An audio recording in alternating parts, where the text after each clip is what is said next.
It's your boy, Keith the Dinosaur Lad. Lad? Lad, you're a lad now.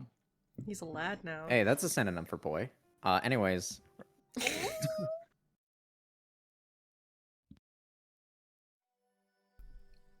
Blacked out moon. Is that the is that the drawers?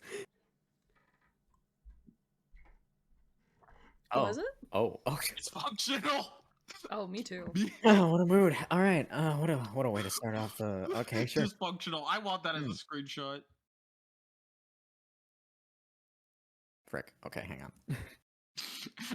Just opens up dysfunctional. Okay. Yeah, just looking into my capture card real quick. Yes. Thank you. I love it. There I'm we just go. gonna Yep. save that Got it. screenshot. Right into the memes it goes. All right, cool. Anyways, dysfunctional. Stress-induced failure. Jesus. Broken vessel that cannot be repaired. Broken tableware serves no purpose. It's simply unseemly. So it's buried deep in the shelves.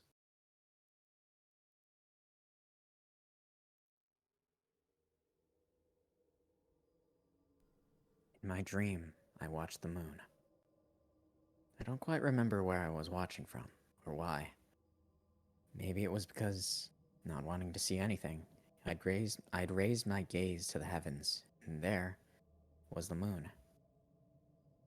My spine creaks. The midwinter chill has seeped into my veins. I feel dizzy, all alone in the dark like this. A moon so dazzling it snatches my breath away. How curious. By all rights, this should feel stifling, yet instead feels tinged with nostalgia.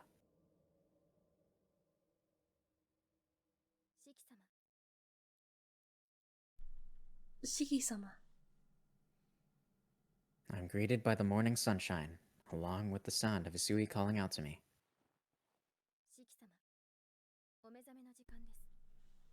Shiki-sama, it's time to wake up.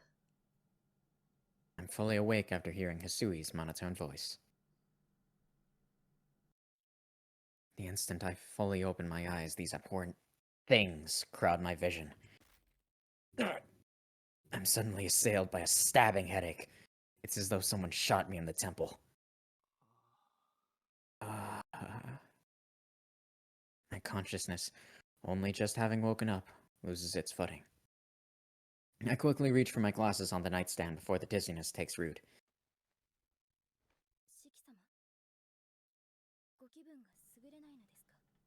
Shiki-sama, are you not feeling well? No, I'm just tired from yesterday. I'll be back on my feet soon, so there's no need to worry. Shaking my head lightly, I try to shed the memories of what I'd just seen. I'm paying the price for pushing myself to keep my promise with Arcoad last night. My senses still feel dull. Good morning, Hisui. Thanks for coming to wake me up today, as always. I heave myself upright in bed, doing my best to put on a natural-looking smile. No, this is simply part of my job. Is it not... It is not... Bleh. It is not something that is worthy of your gratitude. That's so. Well, but I am extremely grateful. This is as much a warmer wake-up call than the blaring of an alarm clock. Thanks to that warmth, I greet another day. I stand up from the bed. It's just before 7 in the morning, about 10 minutes earlier than usual. It's time for breakfast, right? I'll be there soon, so you can go on ahead. Very well. In that case, I will wait for you in the dining room. Sui makes her customary bow, and quietly takes her leave. Or not?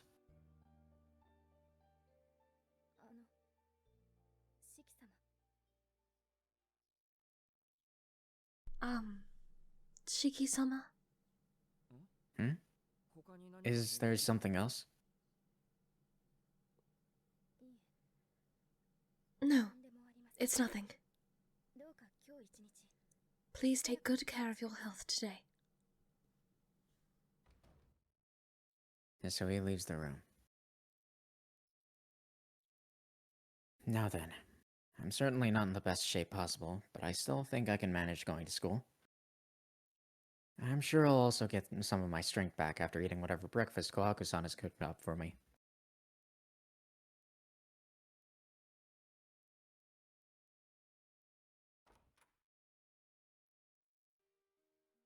In the living room, Akiha is sitting on the sofa, and Hisui is standing at attention by the wall.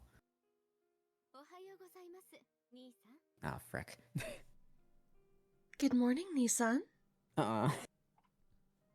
Hi. I still feel bad. He knows. Uh, That is the look of someone who knows. you sure? You think I wouldn't know about your little excursion last night? Mm, Did you sleep well? Good morning, Akiha.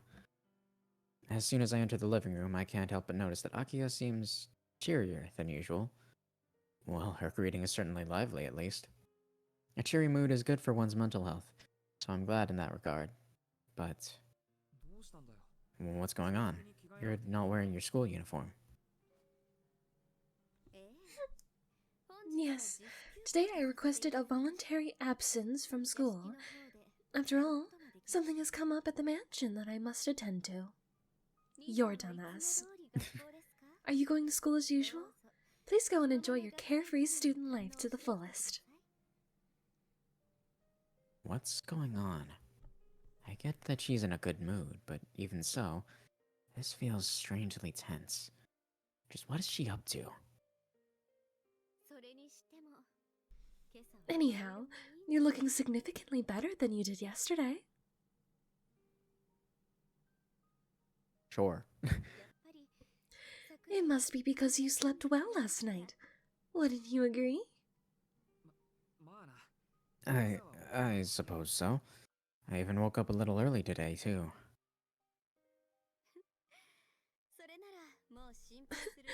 In that case, there's no need for me to worry. I'm glad that you're the type to listen to others. Freaking.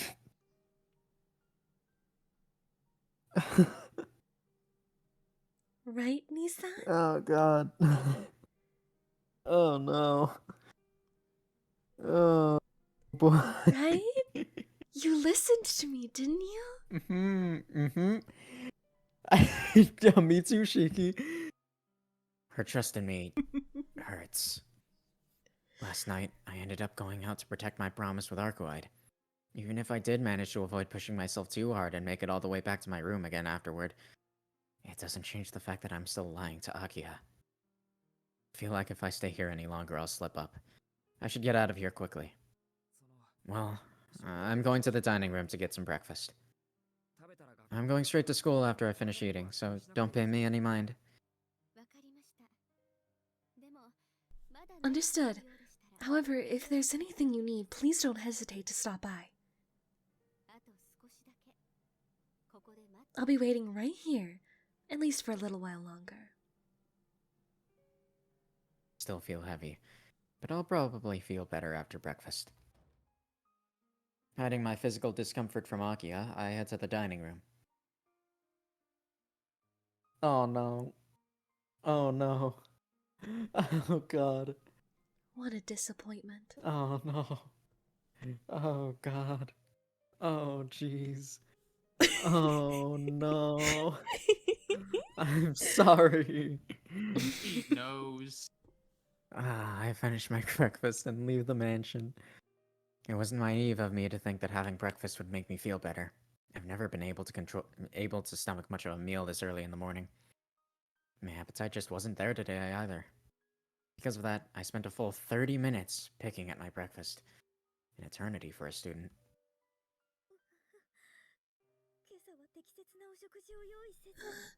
I sincerely apologize for failing to prepare an appropriate meal this morning. Tomorrow, I'll be sure to prepare a breakfast that'll make your eyes sparkle with joy. Kohaku-san raises both of her arms and fires herself up. In an unusual turn of events, Kohaku-san is the one seeing me off this morning rather than Hisui. It must be because there is no need to see Akiha off today. No, it's my fault for being a light either. I'm sorry for always causing you trouble. Oh, okay. Alright, Kohaku. Absolute silence. Stare. Okay, thanks, Kohaku-san. Kohaku-san stares at me in silence. Stare. You surely do. I wonder why. Her unwavering gaze reminds me of a machine, I guess? Kohaku-san? Is there something on my face? No, it's nothing like that. It's just that you look a bit pale. I feel a sense of dread. Akiha may not have noticed anything, but am I really looking that green around the gills? Perhaps I should stop you from going after all. Akiha-sama is staying home today, so why don't you take the day off as well? But it's M&M Cookie Day. It's M&M Cookie Day! No, that's okay. My body feels a little heavy. I appreciate that you're concerned about what happened yesterday.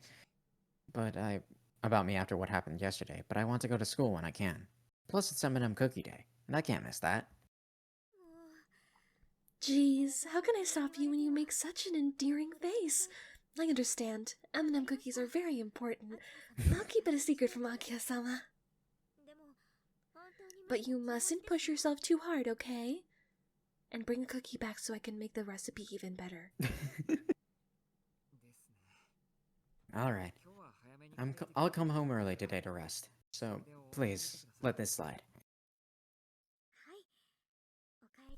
Of course. I await your return. With Kohaku-san sending me off with a smile, I leave the Tono residence. There's a kernel of truth to what I said. I will be making my way straight home today, after I get some M&M cookies. I must, if I'm to regain my strength and put Akiha and the others at ease before I go out and meet with Arcuide. Very important M&M cookies. Very important, M&M cookies. Absolutely. Alright, well, I head toward the school. I make my way down the hill. My limbs feel heavy, as though I'm piloting someone else's body. I thought I'd be able to shake off the sluggishness pretty quickly, but it seems it won't be so easy. I reach the classroom. I believe it's at the middle of second period. After the teacher, me for my tardiness, I take my seat. I plop my body on the chair and finally... It's lunch break. What? Okay. That was weird. Maybe he's just not able to pay attention very much. Maybe. That was really weird. Yeah. Break. Is it me, or does the classroom look tilted? No, it's tilted. Okay. It's definitely tilted. Alright, good. It seems Arihiko is taking the day off. That makes 2 absentees today. Inui Arihiko and Yumizuka Satsuki. Arihiko is one thing, but Yumizuka's continued absence has me a little worried. No. Really? It's just now making you a little worried? Come on, Shiki. You've fought vampires. And you're just now thinking, oh, maybe my friend being gone for what? I think it's been a week now, at least. Oh It's not god, concerning. maybe. Also, one of the guys, She's dead. He kind of looked like he didn't have a face, like he had eyes but no nose and a mouth. I hope it's nothing serious, like a cold or something, but... Or She's dead. It could be death, Shiki. What am I supposed to do during my lunch break again? Get M&M Eat food? cookies. Duh. Duh. lunch. Oh my god. Shiki, I please. hang on. I'm You getting a great shot yes. at this too? Yeah. What am I supposed to do? Lunch. What am I supposed to do during lunch break? Oh yeah, lunch. Gee. Gee Willikers, Shiki. Right. I won't be able to recover if I don't have lunch. However, my appetite is completely non-existent. It's not that I feel sick. It's more like I simply lost the ability to feel hungry. That's why there's no need to eat. I haven't the reason nor the strength to rise from this chair. Why waste my energy? It's strange. I've accepted this delusion without a second thought. Uh, the class has begun. What? What class was this again? Fuck I is don't happening? remember what the subject is for 5th period today. Dude, Shiki is out of it, man. Shiki needs to go home and sleep more, my guy. You think he's just like passing out or something? Like during I like mean, intermittently, and that's why there's just gaps in his not in his thought process. maybe, but you would think that, like, well, I guess the only people that would check on him aren't here, except for maybe CL, but she didn't come to see him. So, but it's just a little worrisome. Yeah, sums up. And the fact that he's like, what's the class period today? I don't know. I'm just here. Like, that's my guy. Usually you give us an in-depth kind of like what you're doing today. Yeah, let's just continue on, I guess. Concerning. Even when I look at the blackboard or listen to the teacher's voice, none of it makes a lick of sense to me. Oh god. I've been there, but this is also I very really concerning. hope that this isn't like any corruption with like the data on the totally legal hardware that I have. It probably isn't, but like No. This is definitely something that is happening in the game. okay. Because he said the letters are swirling like paint. It's so I imagine that anti-piracy this is- protection. The letters swirl and scatter, like paint being swept away by water. Ugh, No death. I feel nauseous. The entire classroom is tilting. I lose my balance. My body starts to collapse toward that sloping floor. I hold on for dear life, but the world offers me no footholds. My consciousness succumbs to the dizziness. I can do nothing to catch myself as I fall out of my chair. An unpleasant sound echoes hard and heavy, like a bowling ball dropping to the floor. The female students shriek. I hear the footsteps of the teacher rushing over to me. Even though I'm out cold, I calmly continue to watch the scene unfold from somewhere far away.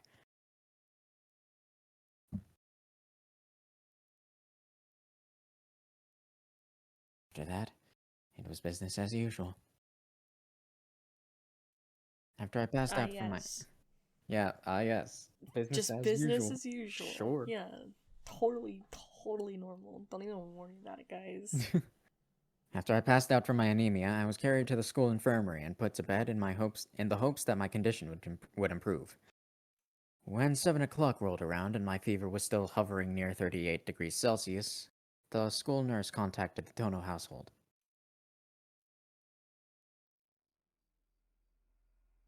They quickly come to pick me up. Seeing the black luxury car stop in the school parking lot was like watching a movie play out in front of me. The car isn't here to take Tono Shiki to the hospital, but back to the Tono's residence. It's a reasonable thing to do, it's only a fever after all. My body might be incredibly heavy, but my mind remains perfectly clear. Are you sure about that? There were gaps in your talking earlier. I don't think that's like perfectly clear. No, dog, you didn't even get up to get M&M cookies. SMH. It's M&M Cookie Day. SMH, my guy. I guess they don't taste as good without Arihiko.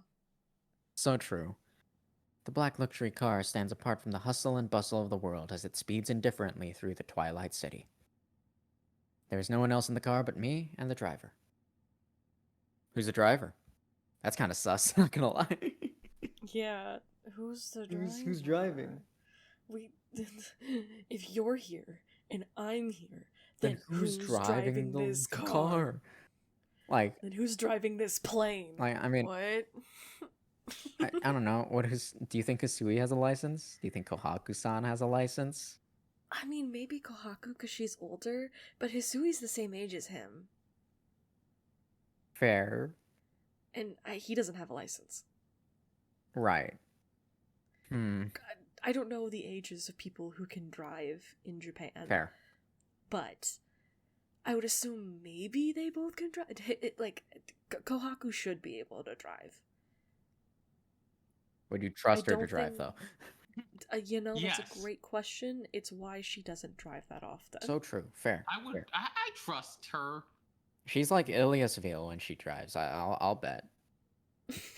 And I trust Ellisville. I don't.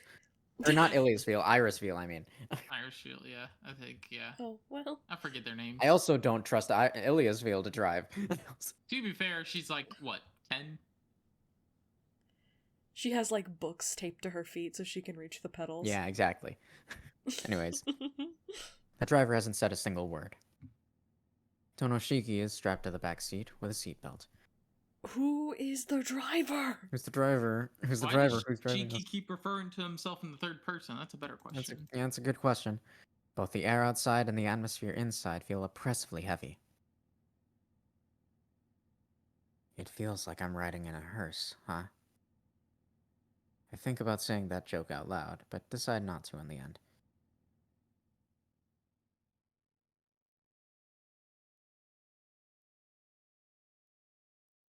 Okay.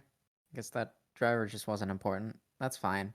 At least he wasn't sus At least he didn't, ram us into a tree. or kill us or anything.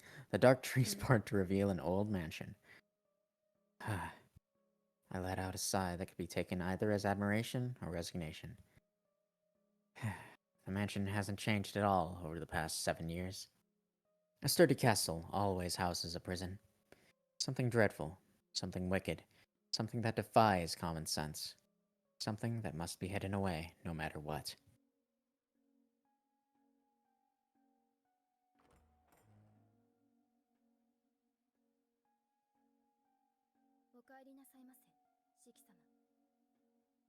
Welcome back, Shiki-sama. I've heard the news. I will take you to your bed soon, so please be patient until then. Servant greets me in the lobby. She has A servant? She has a name. Shiki, what kind of, weird shit is happening in your brain? You're talking in the third person? You've called a Hisui a servant? I'd managed to make it through the front door, but my knees can't hold out any longer. I start to collapse toward the carpet. Careful! Pardon me, please come this way. You must still have a fever. Please, don't hesitate to lean on my shoulder. Oh, oops, that's whatever. The servant props up Tonoshiki's body before it can hit the floor. Not only that, but she offers him her shoulder. What? Shiki? I don't like it. I don't like it. Shiki, you good? Out of curiosity, what is this? This is day 10. Called Blacked Out Moon. Okay. Yeah. Okay. Sure. Huh. No, it's okay. I can still walk at least. More importantly, thank you. You don't like being touched, right? Why is the text all grayed out? And does it not have one voiceover or the right quotation marks? I don't know. Is he not talking out loud? He might not be talking out loud. Huh. I do my best to put on a bold front. Yes, That is true. No, he Oh, so he definitely is was talking talking out out loud. Is this... Do you remember when we were talking about Evil Shiki? Oh shit. Are we going Is this into real? Evil Shiki? Is this real? Is this real? Is this real? this... Is evil Shiki real? There's oh my there's no God. goddamn way, dude. There's no way. Well, you were... Oh my God. Alright, whatever. If Evil Shiki is real, I'm going to, like, fall out of my chair. There's no way, right? However, treating you is my highest priority right now. I won't inform Akiya-sama or my sister, so please entrust your body to me. It's not your fault that you are prone to illness. It's alright if you need a helping hand. After all, we humans are creatures that want to rely on others, and to be relied upon in turn. After saying that, the servant grasped my cold hands. My? Okay, so now he's referring to himself in first person. I see. In that case, I leave it up to you. I obediently surrendered to her sweet-sounding voice. I want to be relied upon. I want to rely on others. I want to be protected. I want to protect others. I want to live. I want to let live. I see. Although they are the opposites of each other, that doesn't mean that they are mutually exclusive. We all harbor each of these opposing desires within us, after all.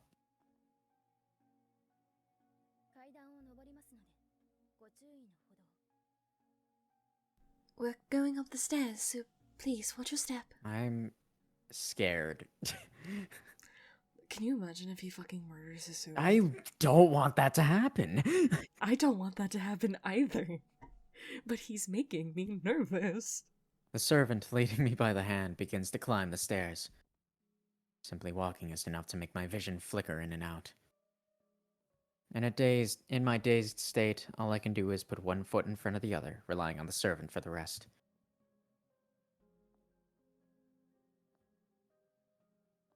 What the fuck? Huh? This is the wrong place. We went the wrong direction. This corridor leads to the east wing. It is an area that Tonoshiki must not enter. Beyond this point. Beyond this point. Hmm? Hey, we went the wrong way. Tonoshiki calls out. There's no response from the servant. No, that's not all. I no longer feel the sweet touch of her hands, nor is there any sign of the maid outfit I'm used to seeing. Hmm? Huh? I gather what I can from my unsteady consciousness and examine my surroundings. There is no one in the corridor. I don't hear a single sound. I can't feel anything at all. I suddenly realize. This space is an enormous drawer. A place to put away junk that no longer serves a purpose. A place with no way in or out. What? I crumble to the ground. It seems that someone can no longer stand to let Tonoshiki live. I wonder if the ground is like a soft cushion, or like a hard tatami mat, or like a hard tatami mat made of woven grass. I've lost all sense of touch, so the truth will probably have to wait until the next time I wake up. What? An end without any explanation. A vague conclusion with unanswered questions. As sudden as it may be, an end like this is fitting for someone like Tonoshiki. I guess this is a bad end. Okay. But we, like, just started the day.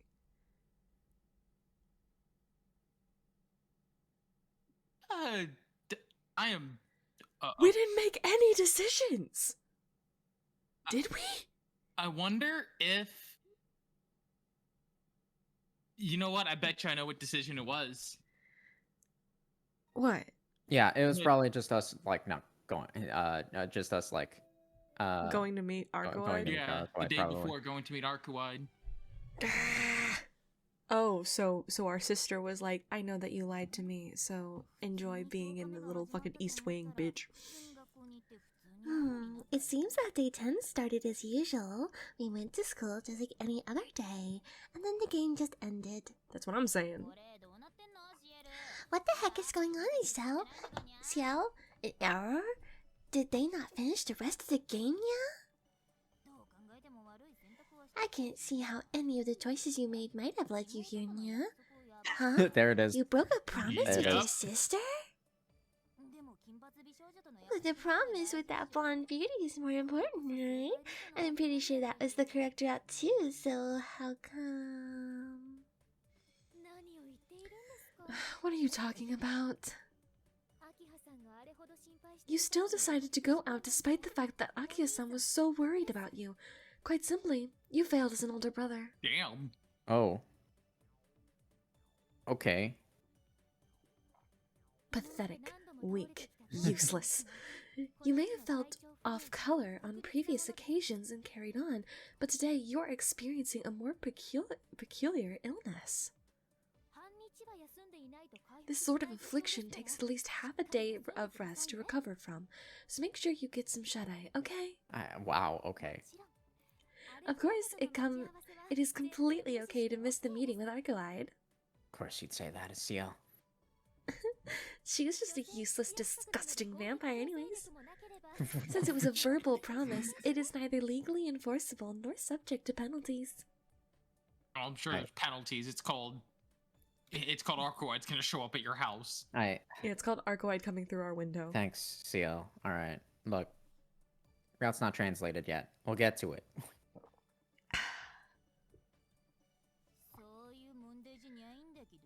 But this isn't an issue of legality, Nya. It's a matter of what's right in our hearts, Nya. But if this ends up with them missing each other, you know what they say. Absence makes the heart grow fonder. What in the It's world? here. I feel it. Surely they're gonna date. There's gonna be a date event right around the corner. Oh yeah, Ciel doesn't have a date event, right? Sorry for my privilege, that is. Damn! Ciel doesn't have a date event! Oof!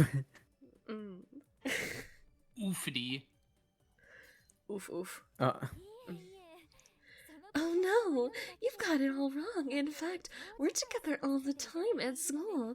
We're not only together at night, so you needn't worry. so where have you been then? What do you mean together all the time at school? I know, right? SMH, Ciel.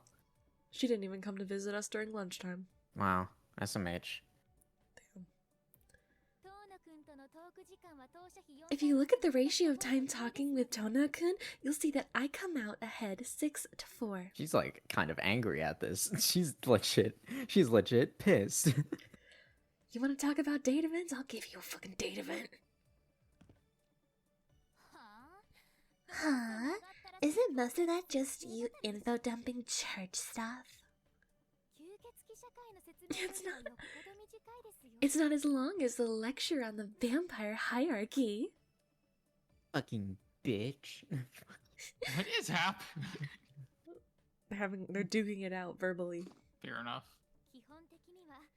In our case, it was simply a pure platonic conversation between a lost junior and his reliable senior. Thanks, Ciel. I suppose you could say that about Arcoide, though. No, I couldn't. She's a disgusting vampire. Why would I say anything nice about her? Okay.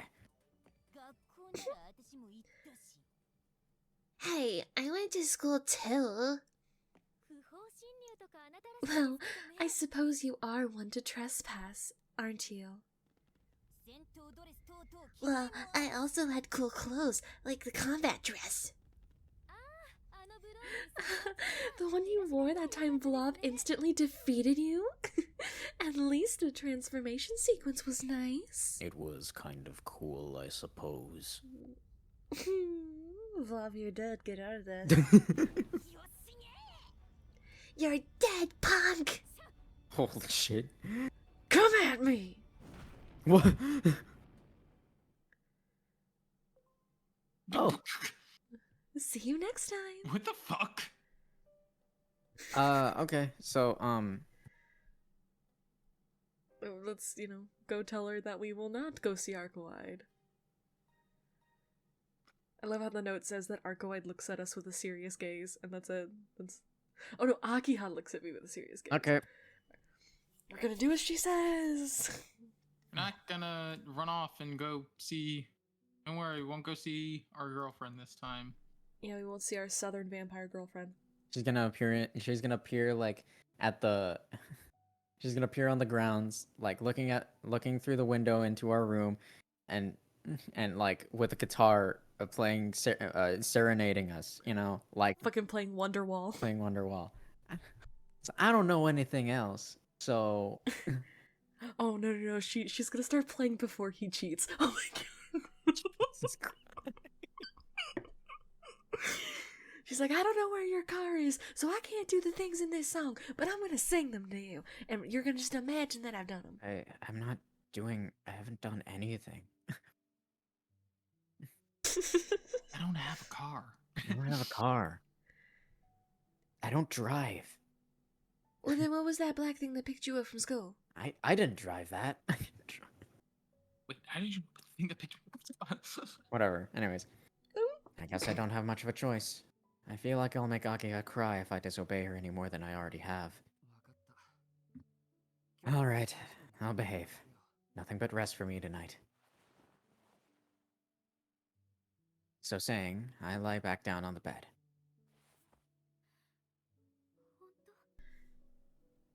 Do you mean that? You're not gonna sneak out of the room later, right? I won't. To tell the truth, my body still feels really heavy. I don't think I'd even be able to make it outside without you noticing. Thank goodness. Why? I still want to know why Shiki kept referring to himself in, the third person. It's because Evil Shiki is coming out. I guess so. Maybe.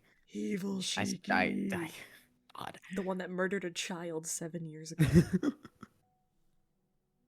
Akiha slumps her shoulders and breathes a sigh of relief.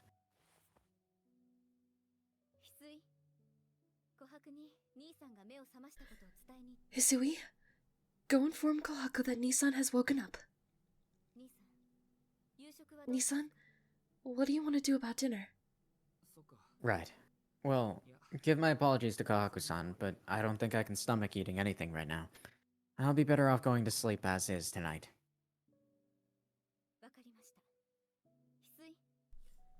Understood. Hisui, please relay what he said to Kohaku.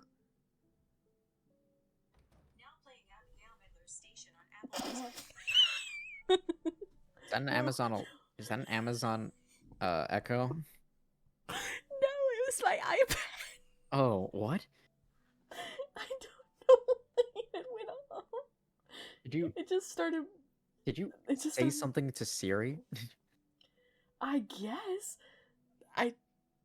I don't know what I said to trigger it. Interesting. But it just started playing fucking Milk and Cookies by fucking what's her name? Melanie Martinez. Interesting. Okay, whatever, I guess. It's like, it's a good song, but why are we playing the Abigail station? That's not really cool. Sure. Let's not do that. Well then. Now that I'm lying down again, I'm starting to feel a little drowsy. At this rate, I'll be asleep in under a minute. But before that... Akiha, was there always a place like that out in the gardens?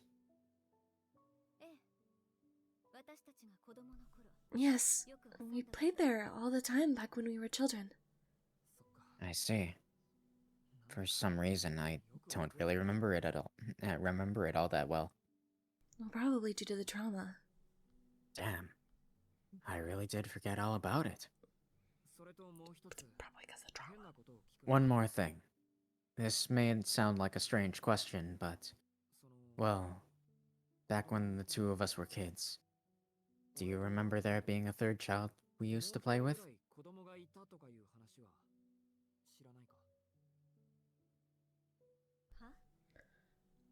What? Akia tilts her head to the side in confusion. I guess that's to be expected. There's no way there was another kid around back then. But if there wasn't, then something doesn't add up. The scene I saw in my dreams. The dream I saw in that field. If the two of them are connected, then for everything to make sense, there would have had to been another child in this house. A child who was murdered. You know what? Never mind. I must have dreamt it.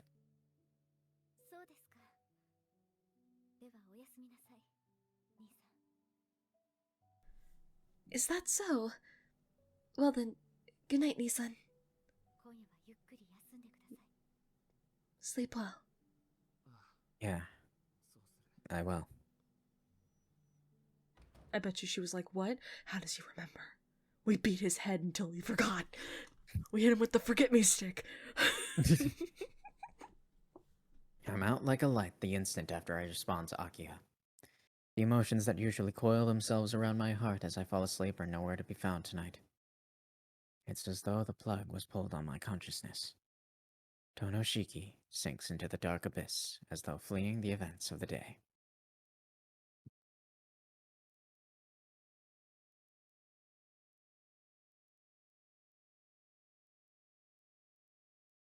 And there's the actual save. Great. Oh, it's the day is named differently. yeah, day is named differently. Huh. Well, now we're on Scarlet Moon of Crimson, Scarlet Moon of Crimson 1. which I feel like is kind of wait, is that the why same? is that why there was a drawer in Sure. Okay. Sure. Wonder if someone left the window open. I can hear the small birds chirping outside. Arcoi's just looming over it. The cool breeze brushes against my cheek. The faint light of the sun dances across my eyelids. My surroundings are imbued with the serene sense of peace. As I bask in the morning's warm welcome, I pick up my glasses from the nightstand and put them on, my hands moving on autopilot. I see. Seems like I fell asleep right after talking with Akia. My joints are still a little bit heavy, but I feel a lot better than I did last night. Alright. I let out a short rallying cry to psych myself up. Opening my eyes, I greet the brisk morning.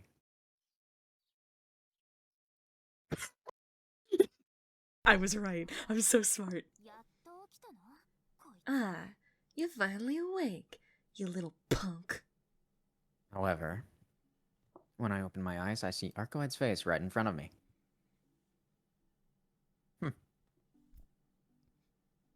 You little motherfucker. Am I really awake?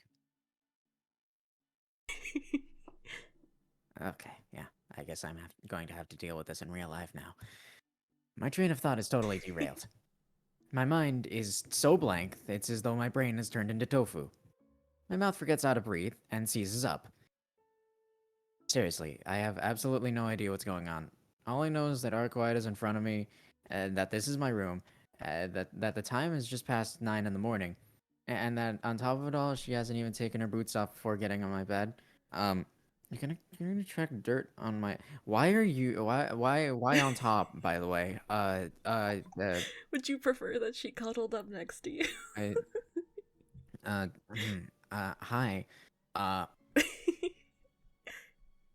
clothes aren't stained or anything, so I don't think anything weird happened last night. I'm still wearing all of my clothes. Okay. And she has all of her clothes on. You just hit her? Well, that's why the window's So how open. long have you been looming over me? How long have you been looming over me?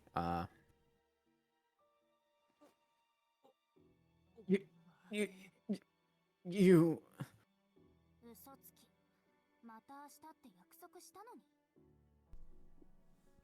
You liar. You promised you would come yesterday. Maybe it's because she's in a very bad mood, but Arcoide's red eyes have lost their natural beauty. No, that's not right. She's still hot. Now that I'm up close and personal, I can feel their beauty more vividly than The ever before. world. Arcoad is glaring steadily at me. God, she's hot. Her face is really close. So close that I can sense her breathing, her body heat, and even the smoothness of her skin. Oh my god, why is she so hot? Her frame hangs over my fallen body. A mounted position, in martial arts terms. Oh yes, a mounted position in martial arts term. Sure, Shiki. Sure. Hold on, Arcoide. Why are you here in my room first thing in the morning? I try to keep my voice as low as possible while I yell at her. If I raise my voice and Hisui enters the room, it'll be all over for me. Like, it'll be very awkward to explain how this happened. I don't even know how this happened. Even without a full handle on the situation, I can, at the very least, deduce that much. For now, just get off of me. Entering a person's room as you please and straddling them while they're asleep. That's a human rights violation. What are you, a home invader? You know what? Arcuide, use the origami defense. It's not breaking and entering if you don't tell anyone. Okay. What's with your attitude? The only reason I'm here is because you broke your promise. Well, I'm sorry, but I came home and fucking passed out. Where do you get off, keeping people waiting while you yourself are happily snoozing away? Arcoide casts a sullen scowl at me. A promise. Oh, that's right, I made a promise. I'd made a promise to meet up with her last night, but I broke it, didn't I? I finally grasped the situation. I understand the reason behind Arcoide's anger. But even so, that doesn't justify her behavior. I honestly can't believe that she leapt straight past, "I'll give him a piece of my mind when I see him tonight," to, "I'll break into his room." Seeing as how the window's open, that's probably the route she used to sneak her way in. I see. I did break my promise. I can't deny that I'm at fault here. But breaking into someone's house because they didn't keep a promise is totally unwarranted. But this isn't your house. Arcoide issues a flat rebuttal. And besides, I was much angrier earlier. I waited for hours and hours, and when I realized that you'd renegade on our promise like that, even I was surprised by how furious it made me. I told myself that I wasn't gonna go take this. This isn't his house. It's the Tono house. It's not his. But I told myself that I wasn't going to take this lying down. I was going to march over here, pin you down, and tear your head clean off. No simple apology would earn my forgiveness. In another timeline, I got locked into a drawer, so, I guess this is fine.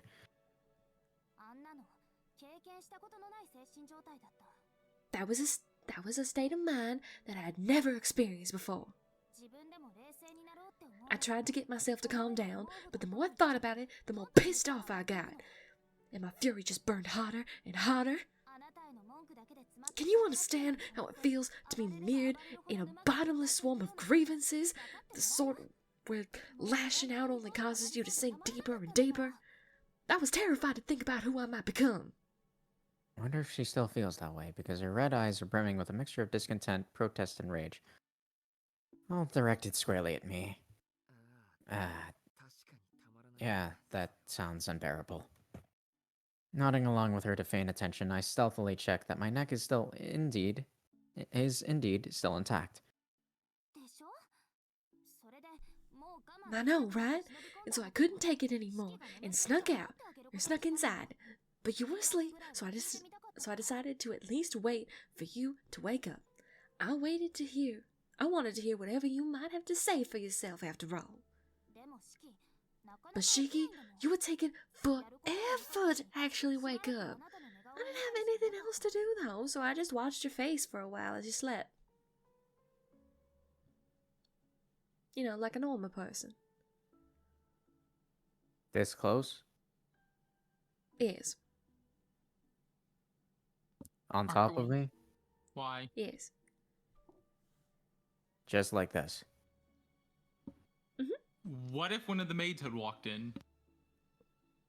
You think Arcoide would care? Yeah.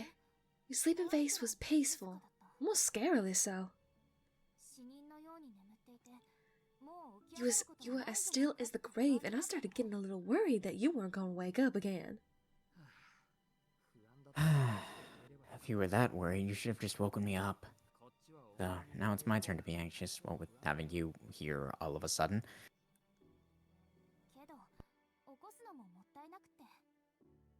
But it felt like it would be such a shame to wake you up.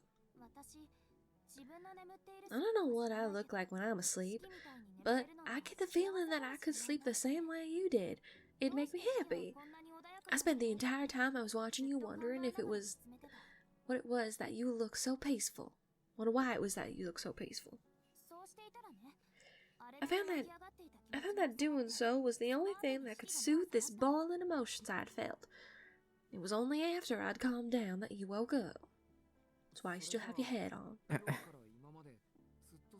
So, you're telling me that you've been here since last night? Yeah, some of the other residents came by a couple times, but I hid myself whenever they did, so we're good. There was also a girl who came in to wake you up a minute ago, but I didn't like her, so I turned her away. What? Arcoide lets out a carefree laugh. I'm late for fucking school, god damn it. It's M&M cookie day today.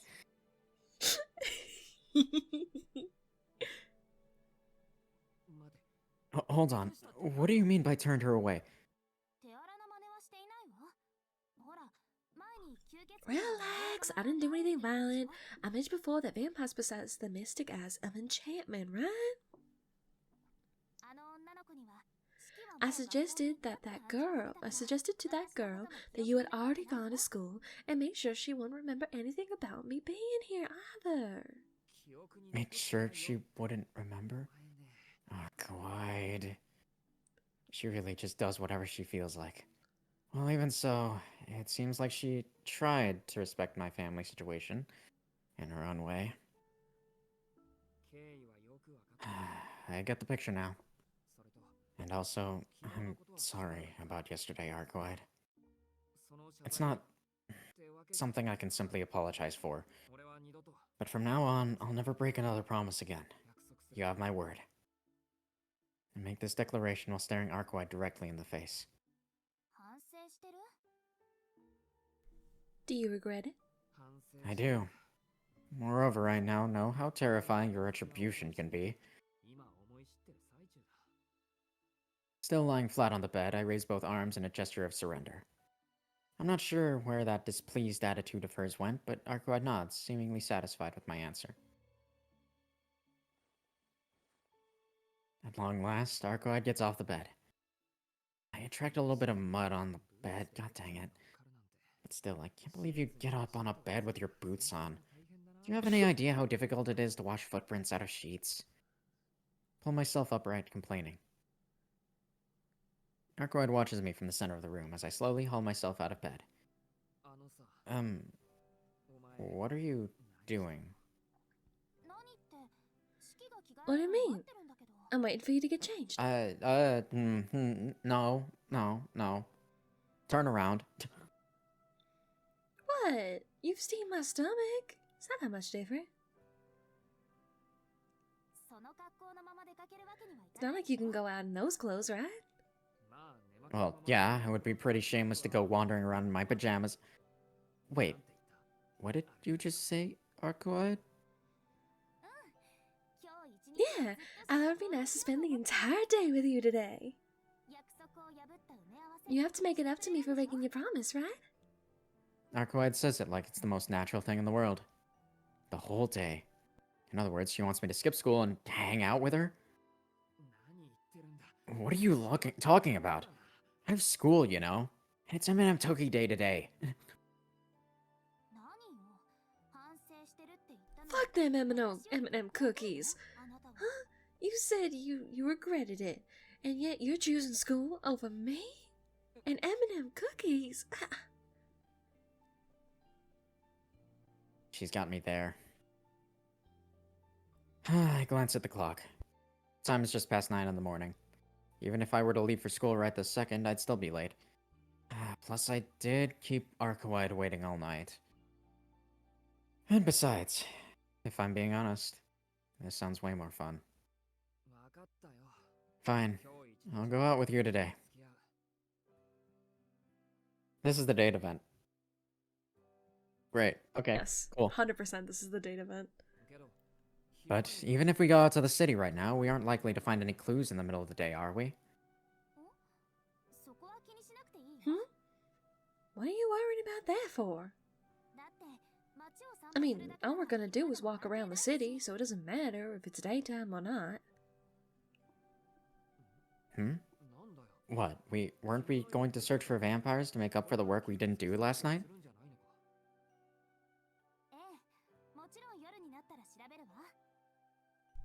Yeah, we'll look for them once night falls, obviously.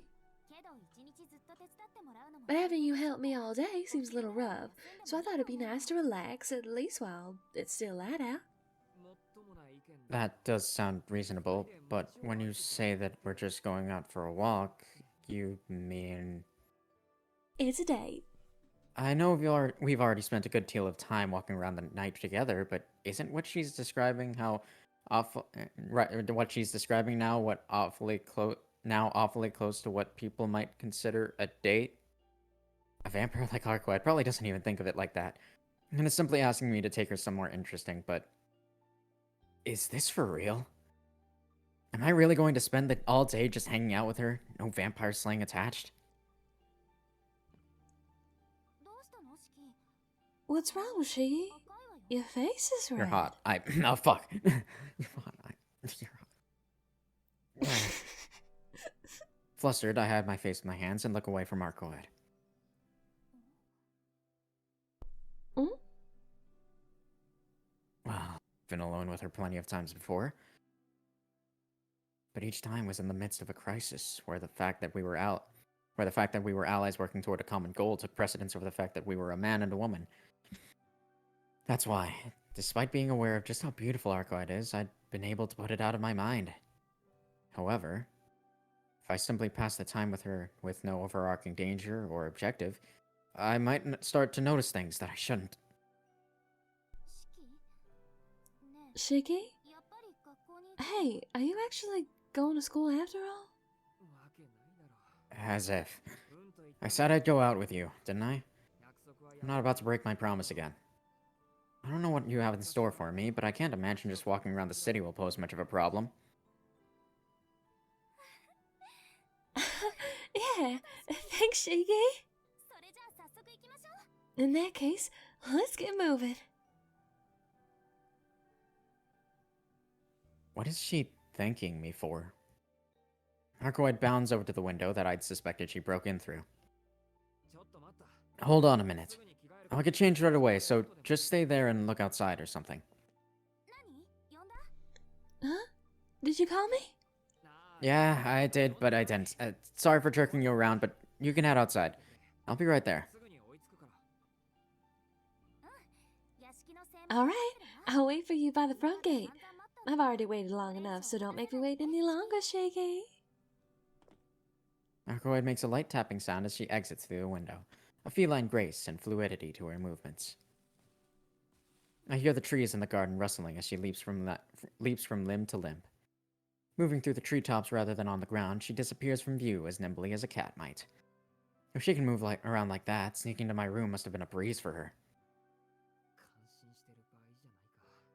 This is no time to be admiring her. I also have to get out of here without being seen by Sui somehow. I change out of my pajamas and into some casual clothes. Today's a weekday, after all. I'll be taken into protective custody if I go wandering around the city in my uniform when I'm supposed to be in school. I crack the door, make sure nobody's hanging around the hallway, and make my move. I can't risk going through the lobby, so I use a window in one of the rooms on the first floor to get out into the yard. Can you imagine he like trips over and just lands in the bush, just like just like ow, oh no. And he still somehow sneaks out. Yeah. I arrive at the front gate. I chose a more roundabout route to avoid being seen, so it took me a little while to get here. Arkwide is... Ah, there she is. Sorry to keep you waiting. We better get a move on, though, Arkwide. Papa-kusan might spot us if we stick around by the mansion. Huh? Yeah, I guess we better get going. Alright. Compared to her attitude earlier, her reply lacks vigor. What's up with you? You're acting weird. Something happened again while you were waiting for me? No, not really. I'd emphasize the word again when I asked, but judging from Arkwhite's absent-minded response, she didn't pick up on it. Are you not feeling well because it's light out right now? There's no need to force yourself to walk around. If it hurts, then we should call this off. No, my body feels fine. It's just that looking at this wall reminds me of what happened yesterday. What happened yesterday?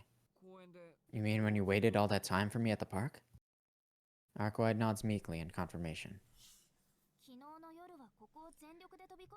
Last night, I went barreling over this wall at full tilt and then snuck inside your room. It feels so hard to believe, now that I look back on it.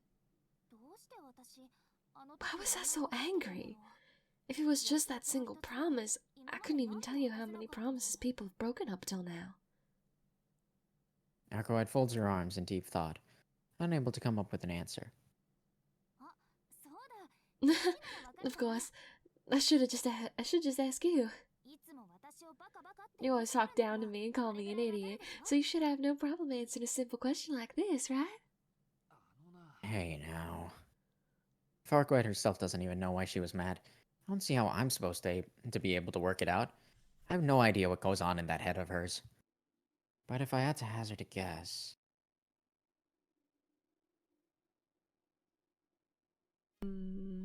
Oh, that's the load one. That's load.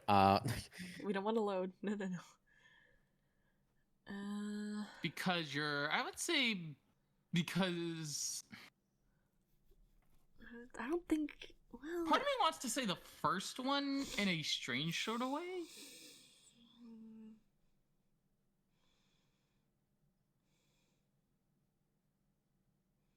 I don't know.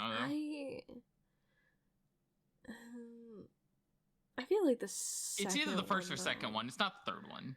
Yeah, I don't think it's because she's a vampire. Keith? It's choice 1 or 2. I mean, she said that she wanted to get back at me. At Shiki. Right? Yeah. Us. Get back at us. The whole group. All of us. And then I would think probably it's that she wanted to take revenge. Yeah, let's go with that, I guess. And then if we die, we'll come back. Sure. Well, isn't it because you want to take revenge on me?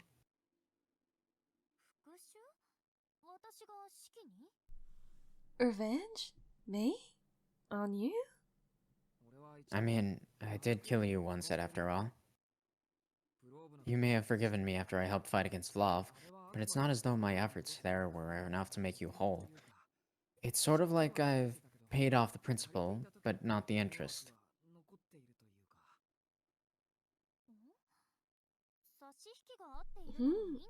It's fine as long as you paid back what you borrowed, right? That's not how loans work.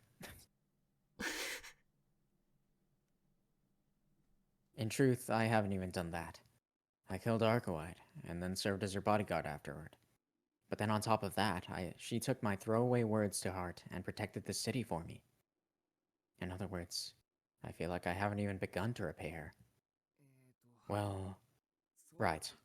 Consider how it all makes you feel. You get pissed off when you think about the time you were killed, right? You must be like, this can't be forgiven. You'll pay for this.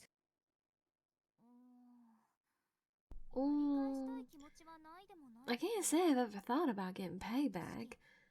I mean, Shiki, you haven't shown up. You haven't shown up to see me one time, even once. I'm still not over that, you know. She's like this just because I was late twice? The fact she's actually toyed with the idea of getting payback makes me shudder. I'll arrive on time from now on, even if it kills me. Yeah, we did that last time. And it did actually kill did kill you. well, considering that I'd given you grounds to be angry, you must have hated me at least a little over it, right? Hated you? Yeah, you could be right. I've never talked with anyone like this before, so I don't really know. Narcoid looks down, her expression pensive. Well, I wonder if you hate me, Shiki. I'm completely blindsided by her question. It was so sudden that I almost stopped thinking, but I remember we're still at the front gate. The sun is shining brightly overhead, and I'm already on guard for surprise attacks after my rude awakening. And so? Don't ask me such stupid things. I don't like or hate you. Besides, what would you have done if I had told you I hated you? Would you have let me go? In that case, I would have made you cooperate by force. You see? It's irrelevant whether or not I dislike you. We separate our feelings from our objectives. That's what it means to work together, right? Ah, great. It seems my explanation made it through to her. Oh, great. It seems my explanation made it through to her. Hakuai normally takes a much more rational view on things. But she's asking me questions like that, and she must have been really furious last night. So be it. I guess I'll do my best to indulge her today, so long as I don't have to put my life in any danger doing so. If you're clear on everything, then we should get moving. I don't have any real destination in mind, but my first priority is getting us away from the Tono residence. The small hill we're on is a little ways apart from the city, and the only things up here are the Tono residence and the forest spread out behind it. There's no way that'd be enough to keep Arkwide entertained for long.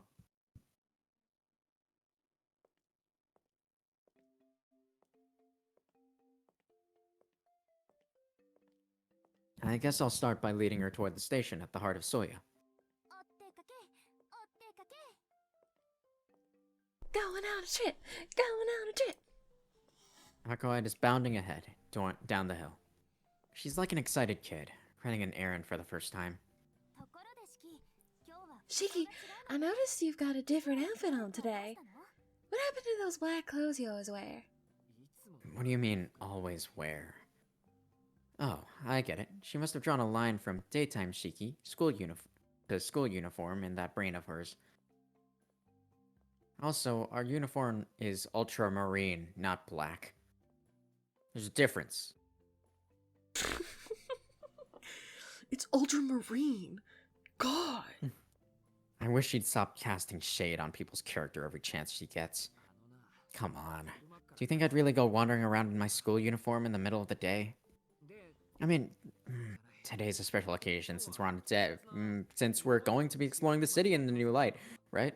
That's why I'm wearing something a little more refined than usual. Did he almost say that they were going on a date? Shiki, I thought you said that you might not like her. You don't like nor dislike her, so what are the feelings we're having?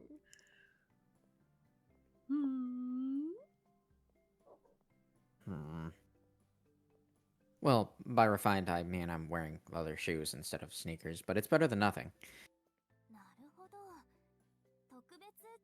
I see. Special. Huh.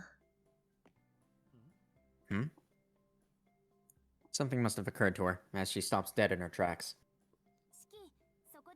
Shiki, stop right there, turn around, and close your eyes. Yeah. 10 seconds. No, 3 seconds should be enough. Is she gonna change into a cute outfit too? Are we gonna get a magical girl change? Yo. You mean you want me to face the other direction? Her request was so casual that I found myself obeying without really thinking about it. Well.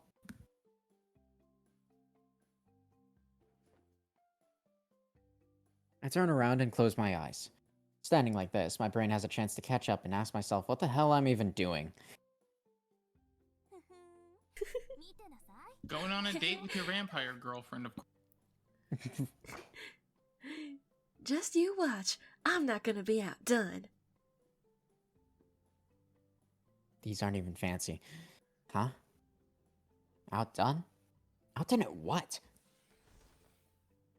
I knew it. What- Oh, What was that? I think I just felt a strange breeze coming out from behind me. Hey, what are you trying to... yes! I stopped mid-sentence. No, it's more like the thought itself was cut short. She's so cute. What do you think? We won't be fighting during the day, so I thought it wouldn't be a problem to wear something like this. Here, can you take the Oh, letters off? I want to take a screenshot of this. She's so cute. Okay, Alright. she's so cute. I love her.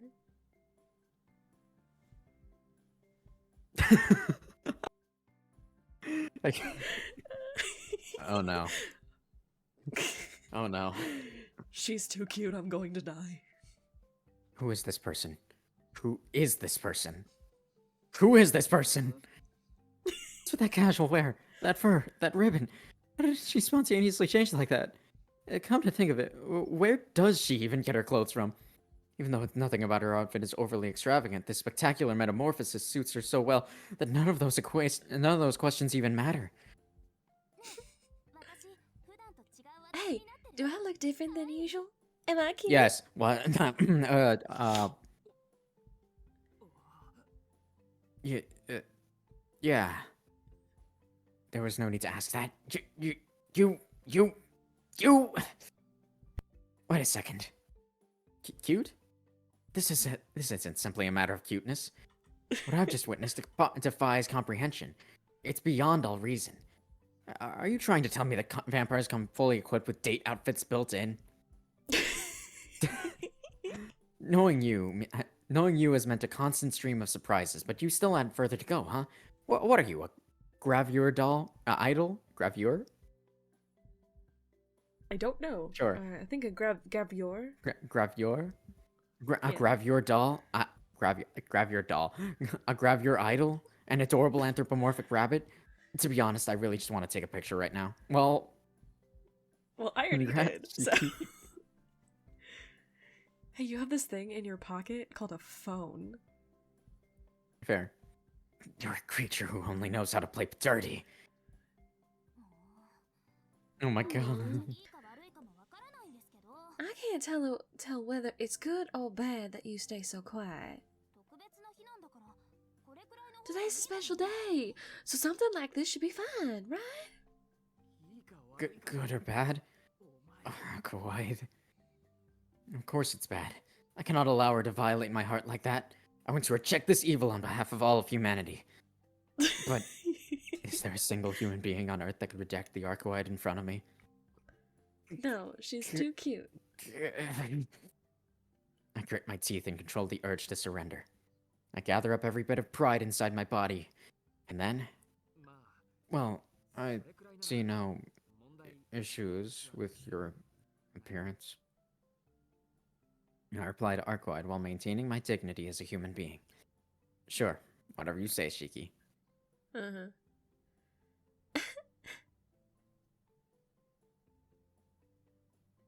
I love the music. It's just so happy. It's very happy. I may have been dealt some damage by this sudden turn of events, but I still have the home field advantage. It's okay. There's no reason to panic. I just need to pull myself together and take Arcoide by the reins, same as I always have. Okay. Shiki, you say some very strange things. Arcoid, do you have anywhere in particular you want to go? I don't know. So I'll just let you decide. Take me somewhere appropriate. She responds with a carefree but highly challenging request. On the level of responding, anything's fine when asked what you want for dinner. Fair, though. So true. I have no idea what kind of place she would enjoy, but I need to think of something before we arrive at the station. Fun fact, if you don't know what you or someone you're with wants, the best, and this works on like kids and things like that too, you just go, guess where we're going, and then whatever they come up with is where you take them. Fair. Okay. Interesting. That's like the easiest. I do that with my youngest brother all the time. If I have to like babysit him, I'm like, all right, guess where we're going. Usually he says BW3s, and then I just take him to BW3s. Fair. Luckily, the contents of my wallet have left me with some financial freedom. The best place to take her has to be... Ooh, the gloomy back alley. No, let's not take her to the gloomy back alley. It'd be really funny. It would be really funny, but I don't think that's what we should do. Fair. Let's just say let's do it. Just to see what happens. If we die, I would be so sad. Just do it. I just want to see what happens. I'm honestly curious. I think it's it's the funniest choice of the lot. I think we should go to the movie theater. Fair. Back alley, back alley. My personal thing, like even when I was younger, the dream date was go to a restaurant and then go see a movie. But she's also a vampire. But movie theaters are cool Back and alley. fun. No, that's for nighttime. I just want to see what happens, because honestly, it'll probably be hilarious given the characters involved. Okay, well, I saved, I guess. God. You're in charge. You're in charge, Keith. No, I'm going to the movie theater. No. Okay. No. God. It's not like we're going on a date, but a movie is standard fare. There should be no... You just literally said that you were gonna go on a date. Like, Shiki, pick a lane, my guy. No, it's not a date. It's not a date. He backed out of saying it's a date. God. There should be no risk of her getting bored as long as as long as the movie is interesting enough, and once we've seen it, we can use it as a jumping-off point to get to know each other's preferences and interests a little better. Why am I saying this? This isn't a date. Yeah, that's not a bad idea at all. Times like this, nothing beats the movie theater. But just to reiterate, this is by no means a date.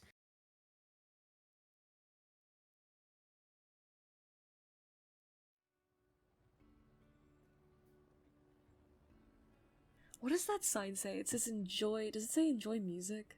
I think so. Well, I guess we'll never know. This place is always bustling, huh? I don't really know what everything is, but there's a bunch of attractions around here, right? I walked through the daylit city with Arcoid by my side. As we went along, other passerby were, or rather Solar, stealing furtive glances at the two of us. Needless to say, it's because Arcoid is the sort of beautiful woman you don't come across every day. With all the extra eyes on me, I've gotten so self-conscious that I'm unable to respond to the questions she's been hurling at me.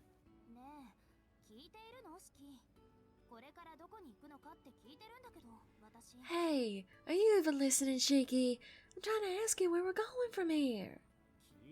I'm listening. We're already here, though. See that? That's a movie theater we're headed to. Soy ass. So yes. A movie theater? Huh. So, we're watching a movie? Yeah, I think, Black Panther is out. Wait, this is the thousands. What would have been out in the thousands? This is the thousands They're seeing. or I think so, because the first game took place in like the 90s. So this game is supposed to be like the thousands. I thought it was the 2010s. Is it the 2010s? This game specifically, I think, is the 2010s. Is it the 2010s? Okay, then at least Iron Man 1 had come out. He's like, I yeah. think. He's like, all right, 2 tickets to the Avengers. Yeah. 2 tickets to I was gonna Avengers. say Iron Man 1. It may not be. I don't know if this movie's gonna be much, but hey, let's go see it. They're gonna see Dawn of the Dinosaurs Ice Age. They're gonna see Ice Age Dawn of the Dinosaurs. Dawn of the Dinosaurs. I forget when that came out, but I feel like it came out around this time. Jesus Christ. Hold on. Maybe it was a bit too plain after all. The Dawn of the Dinosaurs came out in 2009. Princess is clearly not feeling it. However, we've already come all this way here, so there's no backing out now. Besides, how am I supposed to know what kind of place would make a vampire girl happy? When one has come this far, there's no other option but to rush headlong past the complaints and the grumblings. Now let's just go on. If you aren't happy with it, you can go off and do something else on your own. They're gonna see Megamind. Well, it's not like I'm against it. That or Scott Pilgrim versus the World. Okay, fair. With a heavy sigh, Arcoa trudges after me. Seeing her shoulders fall dejectedly like she's complaining about how useless I am makes my back ache. Also, Black Panther did come out in 2018. Fair. I'll buy the tickets. What do you want to watch? That say Nothing Hill? It does. What? Is that a Nothing parody Hill. of something? It's probably Silent Hill. But that's a video game. Silent there's Hill a Silent Hill movie. There's a couple of them Yeah. actually. Is it good? Yeah. No. No. Of course it isn't. Right now they're showing a romance, and more romance. Can you imagine Silent Hill being a romance game? Well, cheeky. Nothing Hill is showing.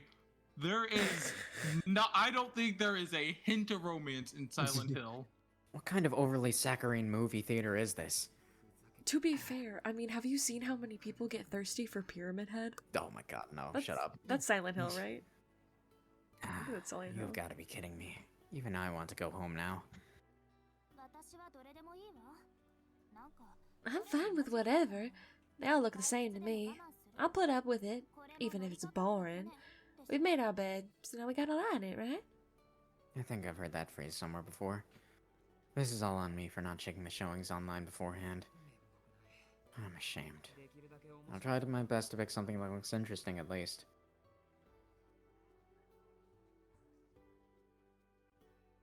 I wanted to watch Megamind. I wanted to watch Megamind. That's technically a romance, if you think about it. If you squint a little bit. I'll join the small queue and purchase 2 tickets. I joined the small queue and purchased 2 tickets for 2. Aquaid is a vampire, but she's also a foreigner, so maybe she'd prefer a Western film to a Japanese one. I'll go with the one made in France. The screening starts in 10 minutes. I guess that is West. Yeah. Thanks for waiting. The movie begins in 10 minutes, so why don't we go wait in the coffee shop over there? Must be painful out here in the sun, right? Jeez, didn't I tell you that whether I'm in pain or feel sleepy has nothing to do with the time of day? I have no problem with standing here if it's just 10 minutes. The next time you bring up that I'm a vampire, I'm seriously gonna get mad. Her anger rose at mock speed. But she's right, I may have overstepped my bounds. Arcoid is many times stronger than I am, so being overly protective of her would just make her more annoyed than anything.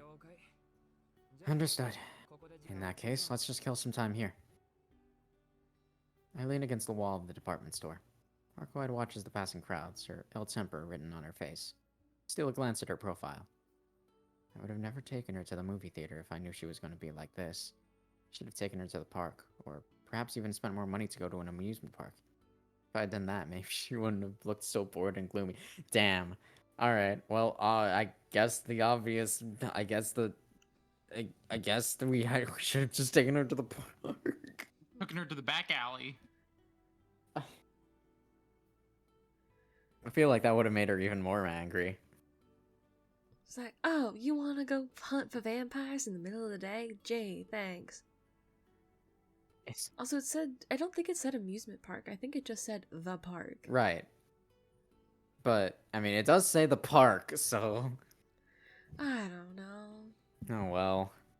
I've never been on a date, so I don't know how these things work. Me neither. Shiki, I'm bored. Do something. She just kisses her. Mwah. Oh, that was fast. So she's already at the point of, I'm bored, show me a magic trick. Man, could you act any more like a princess?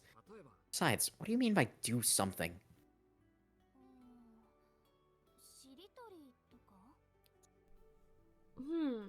How about Shiratori? Huh? I raise my eyebrows. Why that all of a sudden? I look behind her. Standing a little ways away by the wall is another couple, engrossed in a game of Shiritori. Son of a bitch. Aishiteru, Ruamondo, Dokomatemo. I feel like I'm butchering these Japanese words, but Matasukyu. I doubt I'm the only person that would be dizzy after hearing a string of words like that.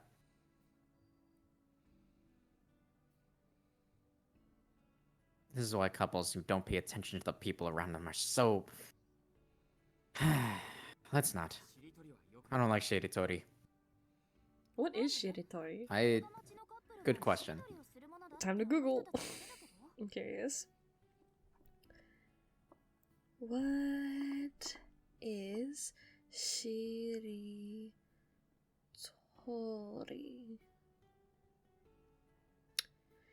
Is a Japanese word game in which the players are required to say a word which begins with the final kana of the previous word.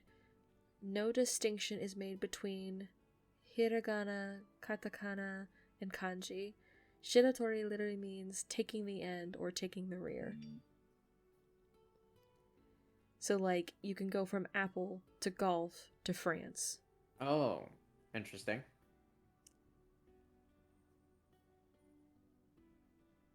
Because it takes the last kana. So I guess it's like, it's almost like, what's the game? Scrabble? Okay, yeah, I guess. It's like Japanese Scrabble. Enemies Scrabble. Let's go. Alright, anyways.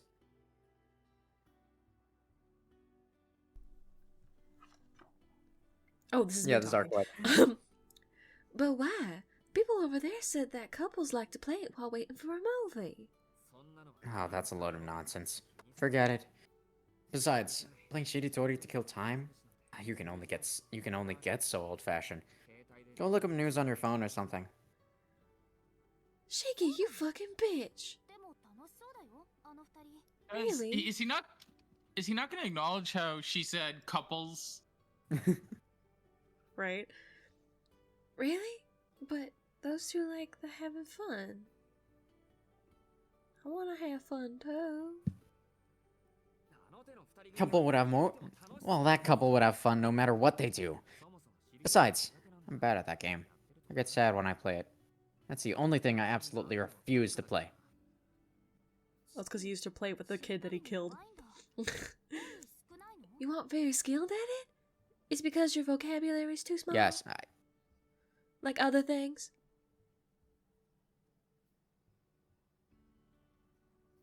Because that's the kind of energy you're giving off right now.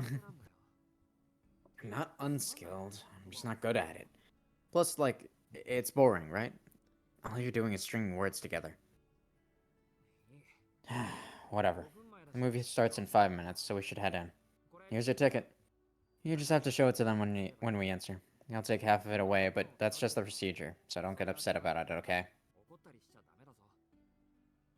But I want to keep the full ticket. I'm aware of how it works, thanks. You think I'm just so utterly I'm just some utterly clueless woman, don't you? That was, I don't know what the fuck that sentence was. Interesting.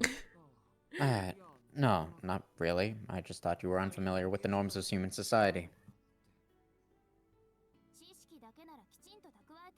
Didn't I tell you that I've done my homework? Even I know what a movie theater is. Damn.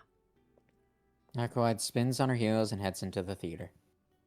This really wasn't the right choice. Damn. I mean, I guess we can go back. You did say that. Yes, we could go That's back. why you should listen to me. Shut the hell up. You wanted to go to a back alley. You should listen to the vampire about vampires. I feel like that's not how this works. I feel like it is. No, in the same way that, like, human beings don't understand other human beings, I feel like... Listen, hey, at least we got to go to Cinema Soyass, okay? It is called Cinema Soyass, that's fair. Even though I brought the princess all the way to the movie theater, it seems like she doesn't find it interesting after all. Bad date. Damn. We leave the theater. The movie that we watched was a romance, so it wasn't exactly boring, but it wasn't particularly interesting either. It was a typical French movie, so it focused on maintaining a quiet atmosphere without any standout action scenes. Arquide walks beside me in silence. Damn. His silence is awkward. Perhaps she also would have been happier if it had been an action or a horror movie. Hey, Arquide. I know the one we saw today wasn't... Yeah, that was so fun, Shaky. Oh, thank God. Wait, it was actually a smash hit? Fuck yeah! Let's go! It's like, I did it! I got one! Thank God! We take those! Let's go! We take those W's. Huh? Why does this song sound like... I don't know what it sounds like, but it sounds like a song from something else. And I can't put my finger on it. Kind of sounds like an Animal Crossing song. I guess. That might be what I'm thinking. I don't know. Or like Stardew Valley. Well, fun and boring are subjective, but was that really that fun? Man, I didn't know seeing it would be so different compared to hearing about it. I had some intel on what to expect, sure, but the real thing was far beyond anything I could have possibly imagined. Maybe being in the dark is what made it so special. The sound was loud, but somehow it wasn't overbearing, and it was also fun sitting next to you. But most of all, the story was spectacular.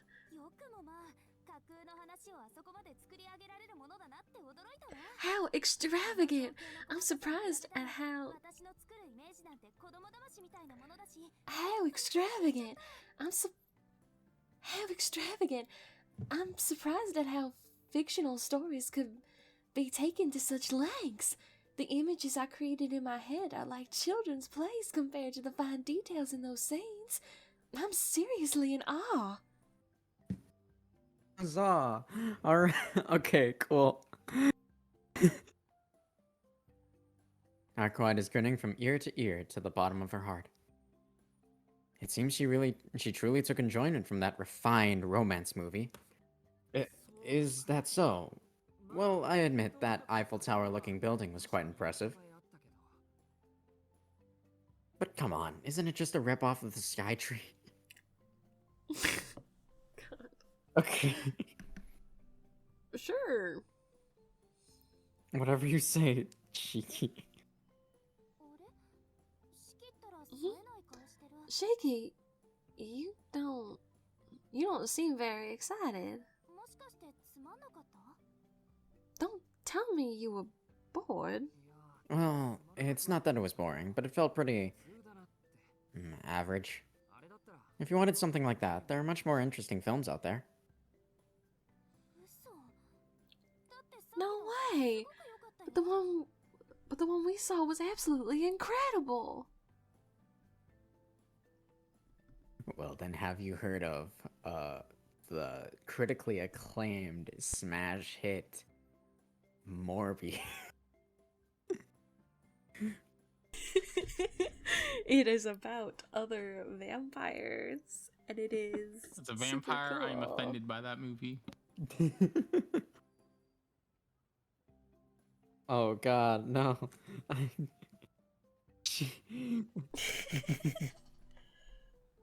Back off, Shiki-kun, I'm beginning to morb.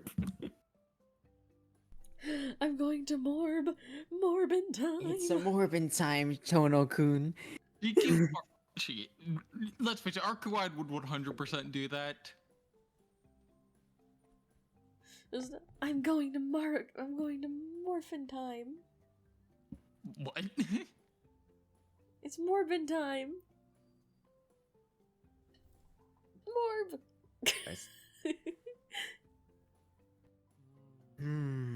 I think your standards may just be a little bit low. You're not showing them right now because they're out of season, but any major blockbuster would put a movie like that to shame. To put it bluntly, the one we just saw was somewhat below average.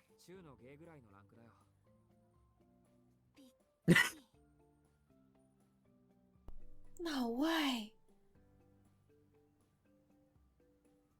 Nice. Hold on, let me take a little. Bloop. Okay. Alright, great. She's so cute. You really wear your emotions on your sleeve, don't you, Arquad? I'm just as amazed as she is surprised. She'd been acting so cold about the movie going in that I'd fully assumed she'd come out complaining about it. But instead, she's like an excited child. It's a shame. There's a recent movie that was really top-notch, but they stopped showing it in theaters yesterday. If I'd known that you would have enjoyed it so much, I would have taken you the other night.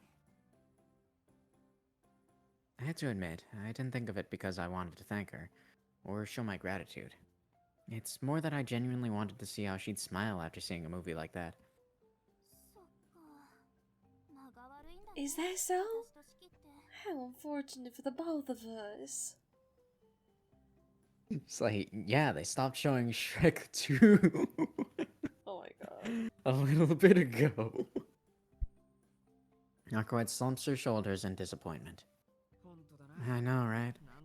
It's like we just keep striking out. I slump my shoulders in the same way. Yeah, it's a shame. I would have liked to see that joyful side of hers for a little while longer.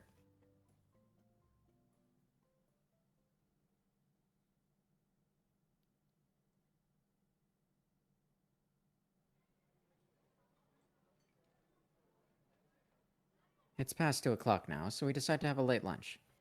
Since I'm here with Arcoide, I wanted to splurge and eat somewhere a little more expensive than I normally would.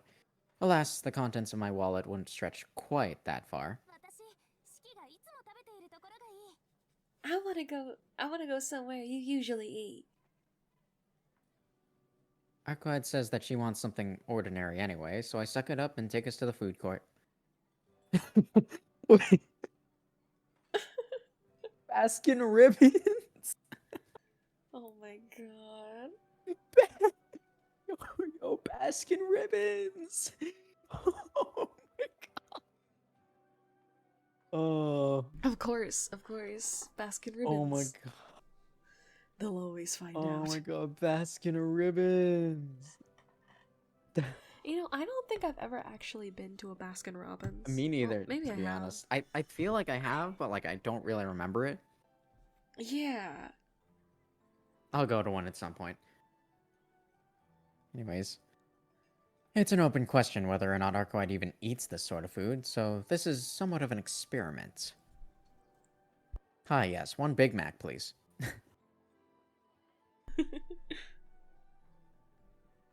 After intensely studying the menu, Arcoide ended up getting the same meal that I ordered.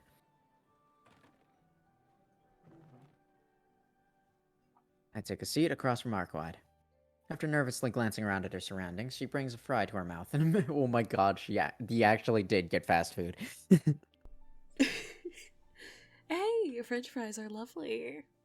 After nervously glancing around at her surroundings, she brings a fry to her mouth in a manner that suggests familiarity with such food. Okay. Sure. Sure. You're used to this. I thought for sure this would be your first time in a place like this.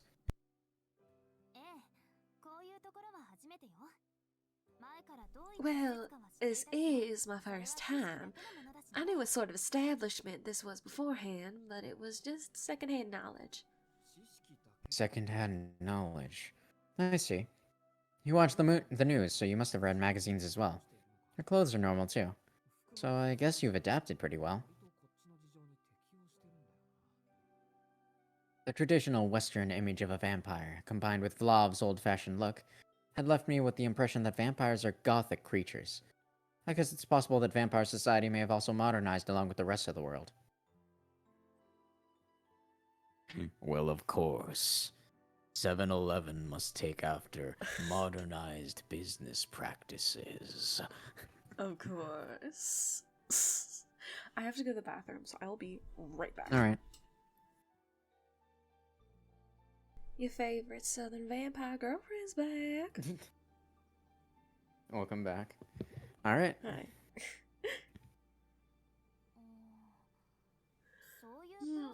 That's not quite the process I use to acclimate. Either way, if I'm to blend in with human civilization, I need to develop some baseline level of general knowledge, right? That's why whenever I wake up, I absorb information about the current time period and then take action. I usually settle my business within a day or two, though, after which all that knowledge just becomes dead weight. Every now and then she says things that can be difficult to understand. What do you mean by dead weight?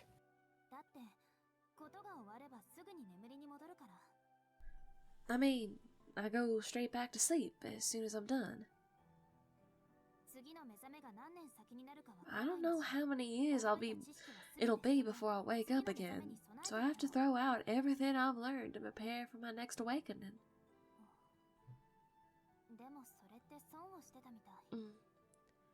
But it feels like doing so, I'm losing out.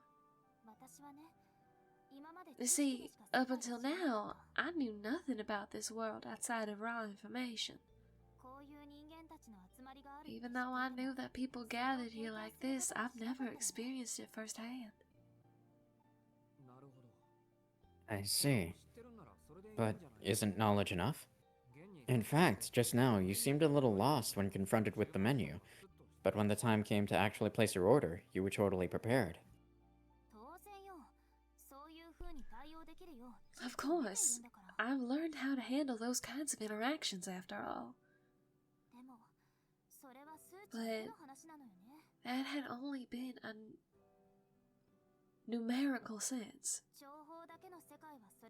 Seeing the world as pure information is real in and of itself, but the tangible reality of lived experience has a pitch to it that surpasses any theory, no matter how correct it may be on paper. This must be what they mean when they say experience outweighs theories. No matter how many billions of words you learn, you won't go anywhere if you don't start stringing them together yourself. Arcoid lets out a miserable sigh.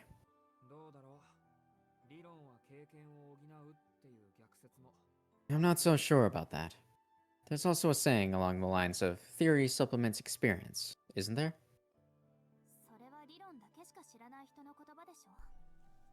That's something only a person without any real experience would say, though, right? Well, I guess that includes me up until recently. Arcoid's facial expression goes darker and darker. I must have gotten swept up in the words. I'm starting to feel depressed myself. I don't feel like I could eloquently express why, but I just can't bear seeing her face like this.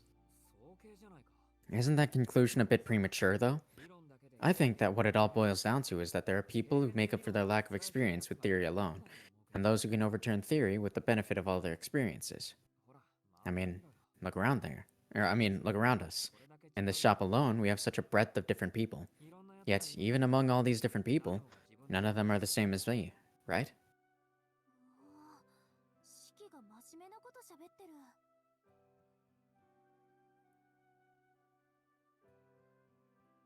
Sorry, I forgot that I bumped into my mic. Oh. Wow, you're saying something serious for once. You're the one who brought up a serious subject. I'm just following your lead. Please don't derail the conversation now. Especially not now that you finally decided to talk about yourself. Yeah, I know. You're there for me when I have something I want to talk about whenever I want to talk about it. Even though you yell at me all the time, you always listen to the thing when things get serious, right? Arcoed lets out a cheery laugh. I can't It's say this true out loud. love. I can't say this out loud, but her smile really isn't vampire-like at all. That said, have I really been yelling at her that often?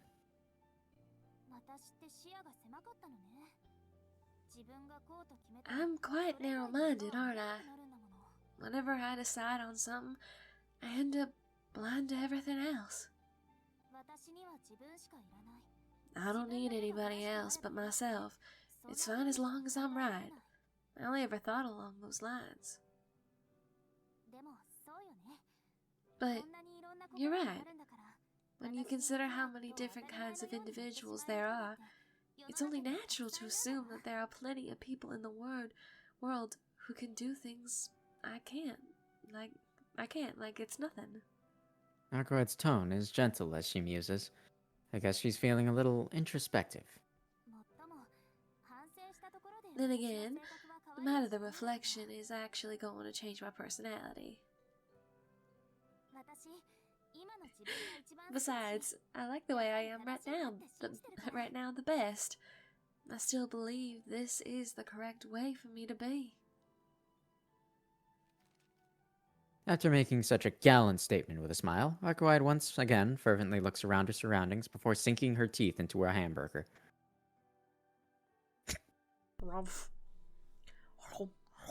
She chows down on the junk food as if to dispel my image of her as a vampire. I wonder how she manages it. Eating a hamburger is the sort of thing that's basically impossible to do elegantly, which only makes the fact that Arcoed looks so beautiful doing it all the more out of place. Speaking of hamburgers, McDonald's has a BLT burger that tastes absolutely disgusting. Oh. Oh. Great. Gross. I guess. I don't like red meat, so I decided to try it the other night, and yeah, no. Ah, fair enough. well, I don't like red meat, so I'd never have to try it anyways. What? It's rude to stare. Am I eating this wrong? Arcoed puts the hamburger back on the tray in a panic. She wipes her lips with a napkin. Even that commonplace accent looks so elegant and graceful when she does it. No, not at all. You're doing it right, but it feels kind of strange seeing you do it. It just doesn't suit you, so you shouldn't eat it. No, please continue eating it.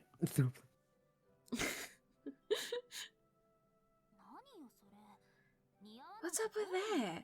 What do you mean it doesn't suit me? He's like, he's saying you're hot. It's an image problem. Fast food doesn't suit a person with a small mouth like yours. It's fine with it. Oh, I have a small mouth. Oh, is that it? Is that it? It's fine when you daintily nibble on the fries, so you can have mine as well. I put my fries on Arcoed's tray. Lord. Even I don't understand why I'm acting like this. Same. I don't want them. I finally get a chance to eat something, but if I only eat soft things like those, it barely feels like I'm eating anything at all. Arkroyd pouts before digging back into her hamburger. This time, her movements are highly exaggerated, like she's conscious of the fact that I'm watching her. The mysterious beauty from before has faded slightly, making the scene just about bearable. What is wrong with this kid? A lot of But things. just what the hell is going on? A vampire eating a hamburger? If a creature doesn't eat and receive the nutrients that it needs to function, then it won't survive very long. Akko had said before that she doesn't drink blood. Then, does that mean she derives sustenance from the same sorts of food that people eat? Hey, Arcoid. What do you want, you bully? Look, I won't complain anymore. There's something I want to ask you, if that's okay. Sure, but what is it? So, you're a vampire, right? What I was wondering No shit. is... Okay, I'm sorry. Well, vampires only feed on blood, don't they? Arcoid stares at me, eyes wide. Looks like it was an inappropriate question after all. I mean, look, her face has become so stiff. Or not?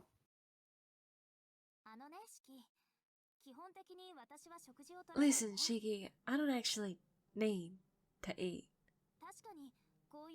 It's true that consuming nutrients like this allows me to overcome to move under my own strength, but whether I do so or not is simply a matter of preference.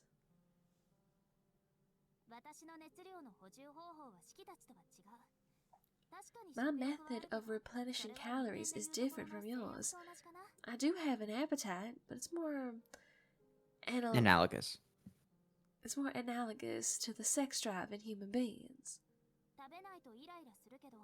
I get irritated when I don't eat, sure, but since I don't place a lot of importance on food, I don't get struck by inversive impulses very often. Sorry. Arcoid flatly refutes my blood diet theory. It seems like she really can get by just fine without drinking any blood. I see. Thank goodness. I'm so glad that she's not like the other vampires that kill humans in order to feed. Jeez. If Arcoid had been like, I'm a vampire that doesn't need to suck blood, from the get-go, I'd have been more than happy to help her out. Wait, hold on. Wouldn't that make you not a vampire? No, I still am. If you had to eat something with no flavor all the time, it would be unbearable, right?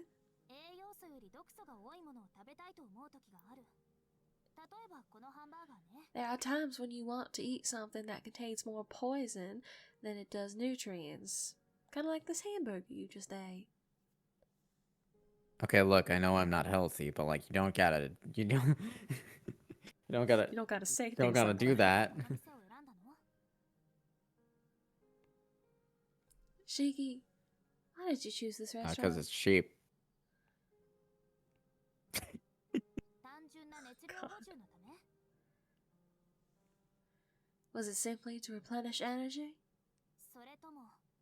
Or maybe you had a deep-seated craving for this haphazardly cooked, mass-produced lump of low-quality processed meat, cheap bread, and artificial flavorings. Okay, hey. It pains me to admit it, but it's because I wanted a hamburger. Yeah, and that's okay. I don't think there's anything to be embarrassed about.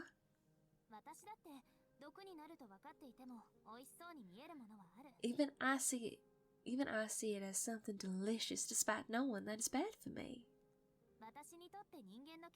For me, human blood is much the same thing.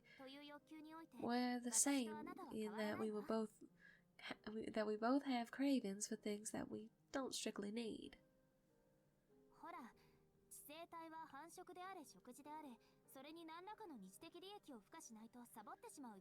I mean, whether we're talking food or we're talking mating, intelligent creatures wouldn't bother with it if it didn't prove some secondary benefit, right?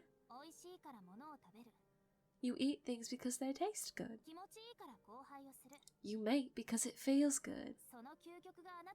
Human beings are the ultimate examples of this. You know that connecting things with pleasure is a more powerful tool for prosperity than any other. It's a cosmically rare example of a relatively weak species demonstrating the absolute strongest capability to survive. Why does she keep talking about mating? I don't know. Probably because she wants to fuck Shiki. Fair enough. Interesting.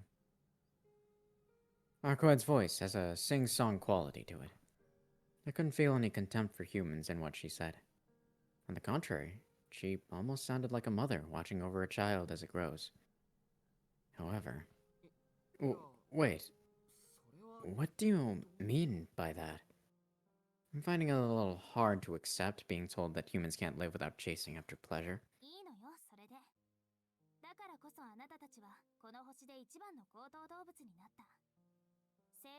It's not like there's anything wrong with it. It's what makes you people the dominant species on the planet today. From the planet's standpoint, a life form that searches for meaning in its own existence is an extraordinary result of evolution. It's certainly something that the planet itself never thought of. Quite literally, in fact.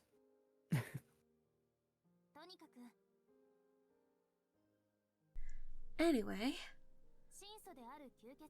for bloodsuckers of the true ancestors type like myself, blood is the highest grade of food that provides such secondary metaphysical benefits.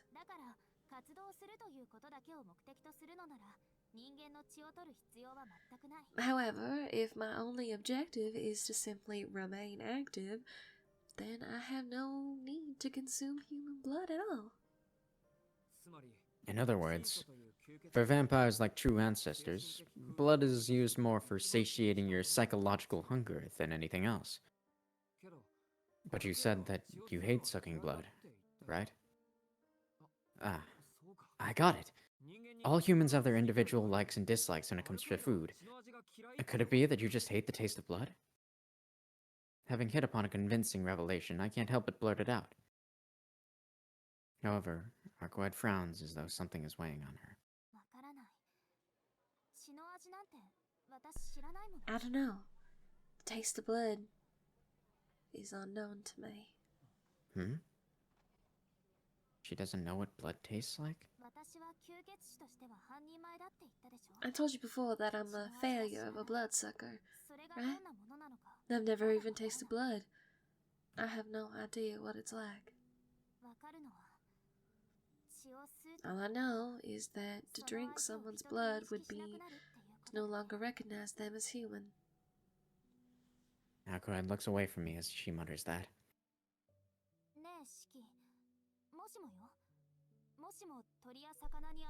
Hey Shiki, hypothetically speaking, if birds and fish had the same intelligence and lifespan as you, would you still eat them?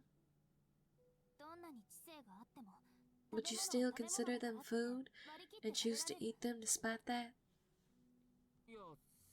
Well, that's... I probably would? I don't know. But if there were other animals of lower intelligence, I would probably eat those first. See, that's what I mean. That's sort of my line of reasoning for hating blood. Well, maybe you were right. Maybe I simply don't like it. If possible, I'd rather not look at blood at all.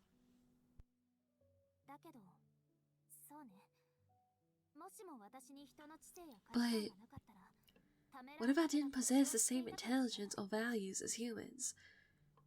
Maybe then I wouldn't hesitate to suck their blood.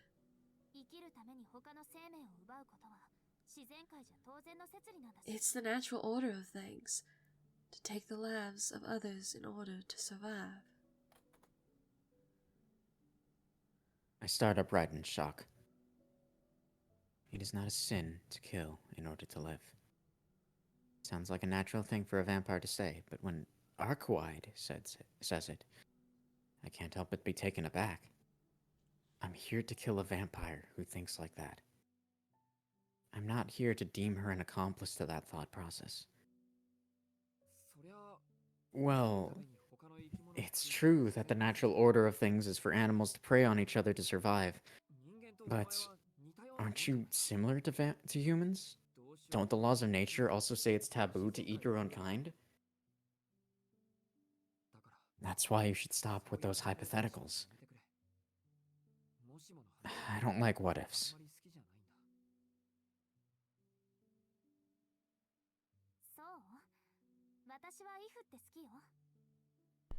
Really? I kinda like him.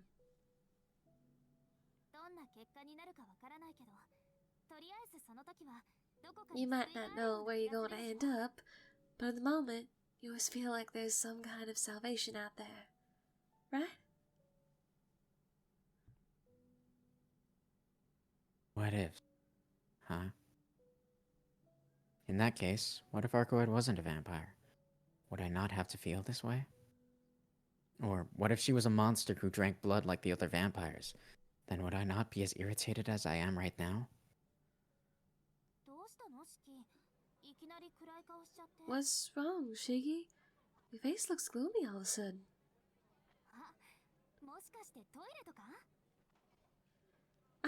You don't need to go to the bathroom. Come on. I'm weighed down by serious stuff here, and that's where your mind goes?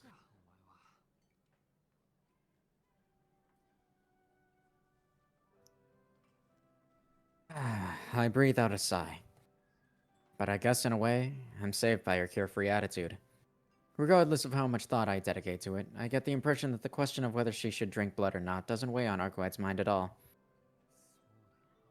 That's right. I guess that at the end of the day, it's none of my business.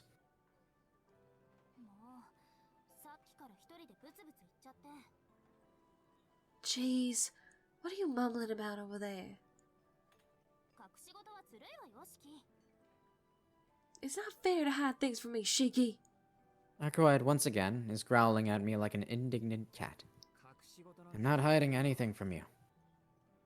If anything, you're the one hiding things from me. Or at least you certainly have fun talking about things I don't understand all the time. Having fun? Well, you're not wrong. Oh, so you really did enjoy seeing me at my wit's end. Do you just like messing with me? Or is it more like the thrill of holding all the cards? Well, I guess it doesn't matter either way. I'm a totally different organism after all. It's not like that at all. I've been completely forthcoming in all my conversations with you. If you feel like you're in the dark, isn't it down to you? Isn't that down to you not asking me any questions, rather than me refusing to answer them? She hits me where it hurts. It's true that I consciously avoid asking Arcoid questions. As a human being, I'm terrified of wading any further into the world of vampires. And as Tonoshiki, I want to hold on to the idea that I can still turn back, even now. However, after last night, I'm certain I've crossed the threshold. There's no going back to the safety I once knew. Now that I've come to this, there are things that I need to know. Alright then. So you'll answer me, no matter what I ask? Yeah, we're a team after all. Well, she asked for it. I guess I'll start grilling her on things I'm still not clear on. Starting with the main question, the one she keeps avoiding. The true identity of our enemy. I should use this chance to find out what kind of person they are. Then let me ask you. Arcoid, what kind of vampire is your enemy anyway? You must have some sort of relationship with them if you've gone this length to chase after them, right?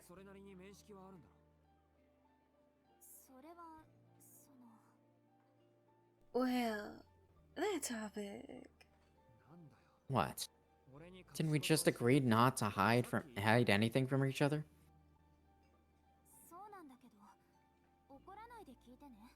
We did, but don't get upset when you hear the answer.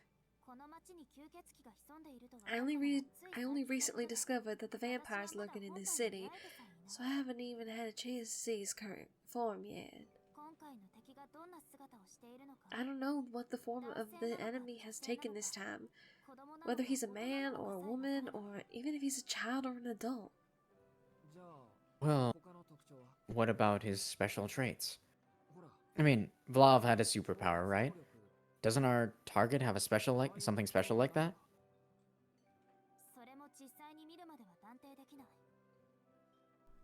There's no way of knowing until we can see him up close.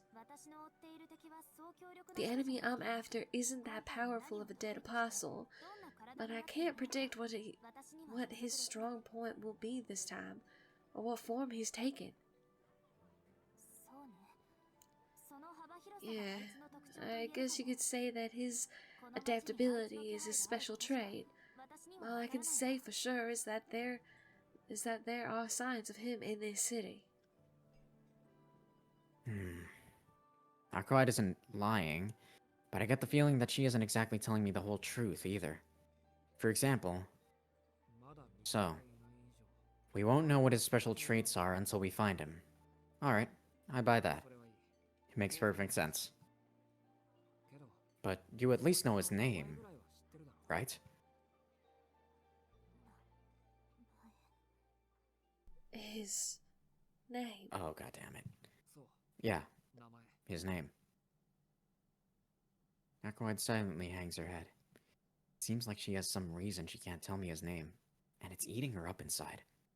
At least, that's what I thought.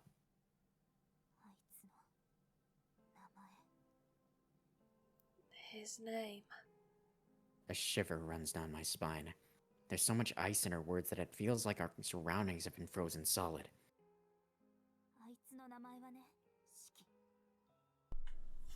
You want to know his name, Shaky?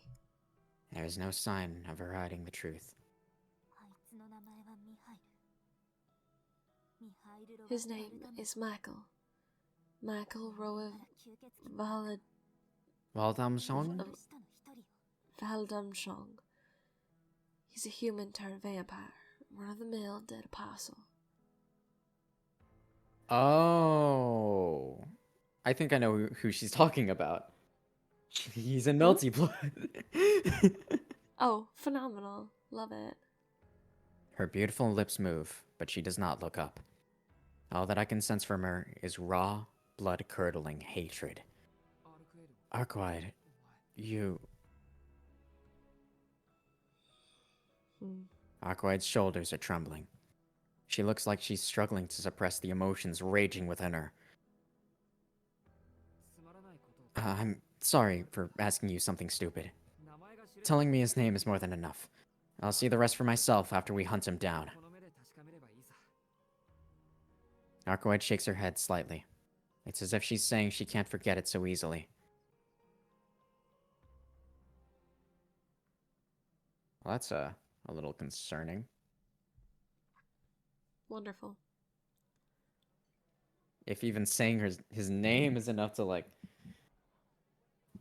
I don't even think it's frightening. I think it's just that he did something to really piss her off. Time passes, neither of us saying a word. Yeah?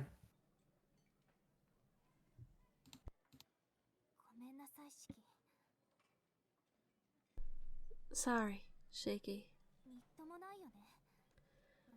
That was shameful, huh?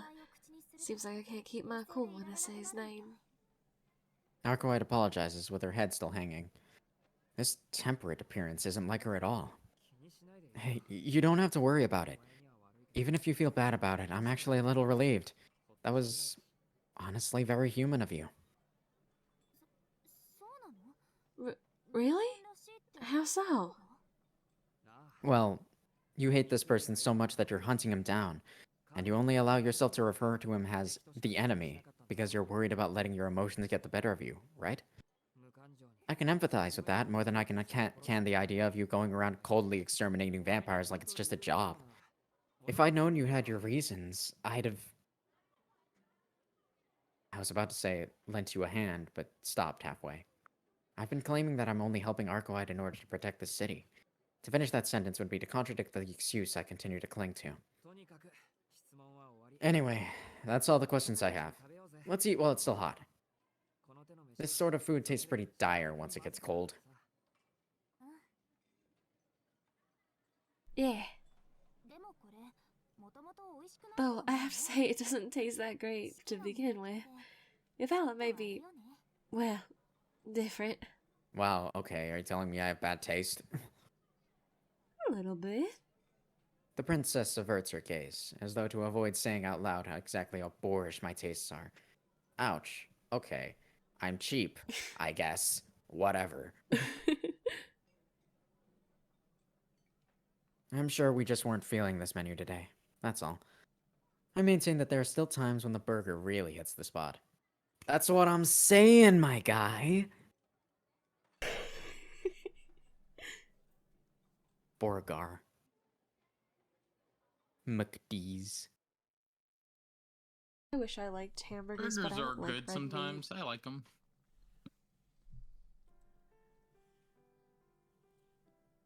Having finished our meal and had our fill of window shopping along the main street, we're now on our way back. We're now on our way to my school. It's already sunset. Remember that I'm not- chicken sandwich we had at the what you call it when we went to the convention? Oh yeah, That was surprisingly good. yeah, it was surprisingly good. I'm not sure what Arcoide had in mind when she said, I want to visit the school that you go to. but that devilish smile of hers has steamrolled any resistance I might have mustered. It's 5 o'clock. There's virtually no signs of life at the main gate, no doubt thanks to the official notice saying that all club activities are suspended and students are to return home promptly. If there were any people lingering around, I probably would be able to count them on one hand. As long as we don't do anything to attract attention, I should be able to at least show her around the courtyard. Just so we're clear, I'm not taking you inside the school building. Spent the whole day playing truant, and you don't even go here.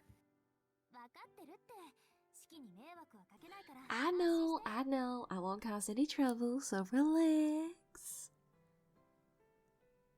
Arcoide stands by the front gate Why, and Arcoide, you're nothing but trouble. Arcoide stands by the front gate and furtively peers around at the grounds. Having the blonde beauty hovering around the front gate like this is sure to attract attention. Arcoide, this way. Let's head to the courtyard. I grab her by the hand and rush inside. Friggin'.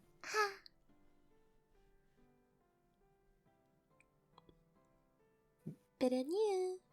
The courtyard is completely silent. Come to think of it, she's been here before. Felt like I was going to have a heart attack at the time, but looking back on it now, I can't help but smile.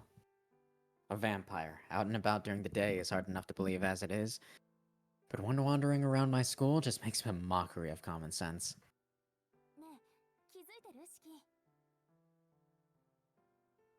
Hey, did you notice, Shaky? Did I notice what? The school. As far as I can tell, there's nobody here. Well, what did you say? Hearing that, I peer into the school from the courtyard. It's no surprise that the classroom lights are off, but I'd expected the staff room to still be packed with teachers at this hour. Instead, it's too dark to see anything, I think it said, something like that. It's just as Arco had said, there really isn't anyone here but us. The front gate was open, but maybe we missed the last of the staff members filtering out while we were on our way to the courtyard. Hey, Shaky, there's nobody inside, you know? Arcoide stares at me with puppy dog eyes. I think I know where this is going. Absolutely not. I try and put my foot down, but she isn't even listening to me.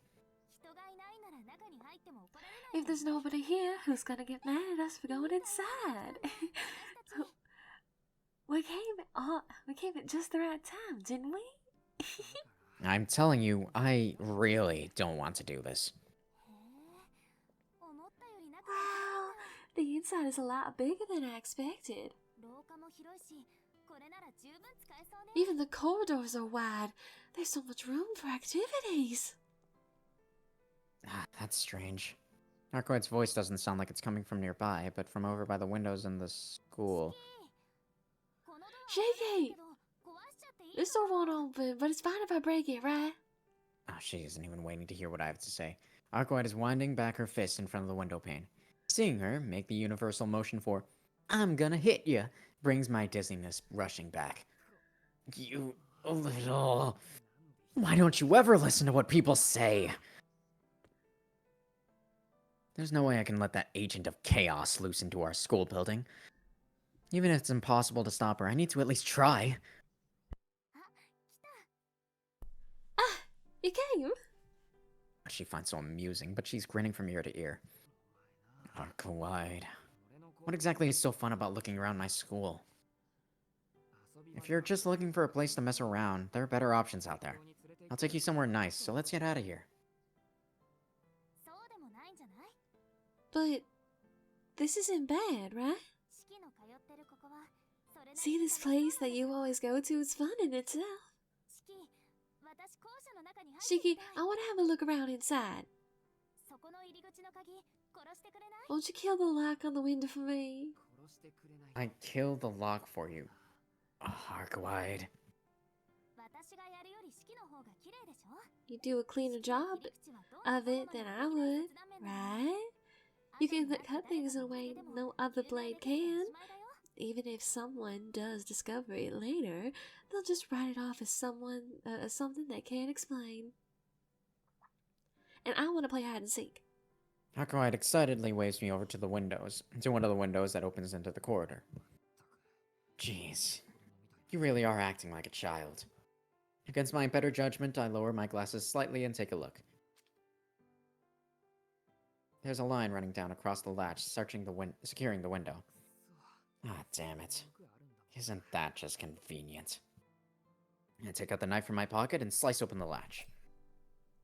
Well, perhaps more correct to call it killing rather than slicing it open. Okay, we can enter through here. I open the window and enter the school building without taking off my shoes. Oh, the gasp.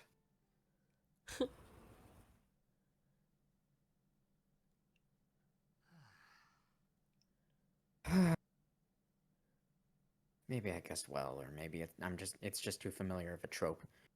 The very first place that Arcoide wanted to go was my classroom on the 3rd floor.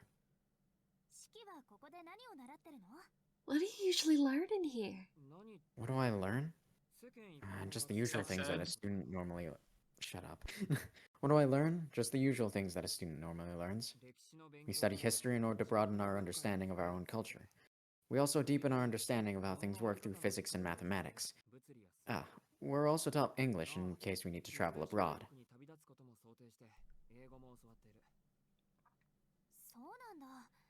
I see. Since it was you, I thought they would teach you how to efficiently dissect a human body or how to handle a blade. I don't know how to do either of those things. Arcoide offhandedly says something rather amusing. Arcoide, you know full well what kind of place this is, don't you? Correct. Arcoide claps her hands together in applause.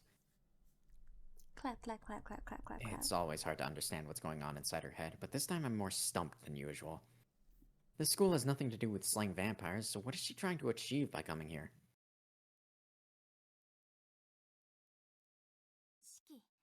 Professor Arcuide. Shaky. What is it? You look serious all of a sudden. Did you have a reason for bringing me here after all?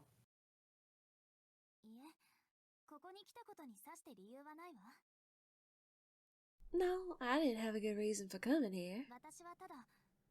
I just wanted to ask you what goes on in here. What goes on in here? You mean at school?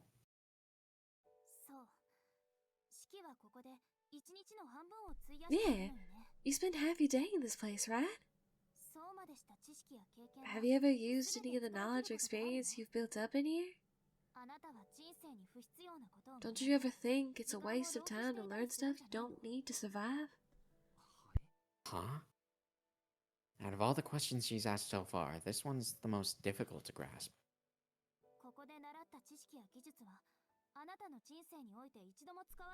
You might never apply some of the knowledge or skills you learn here, even once in your entire life, right? Don't you think that's pointless? Well, it's true that a lot of it is probably useless.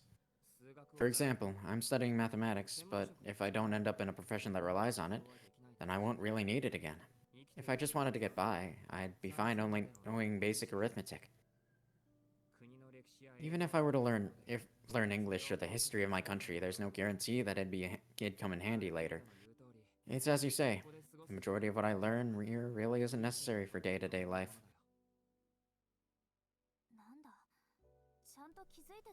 Huh? So you're fully aware? If that's the case, why do you continue to do such pointless things? Your lives are so short that I wouldn't have thought you'd have time to spare for things like this. Time to spare? Well, it's not like I have a clear purpose in life yet. I may as well while away my time like this until I do.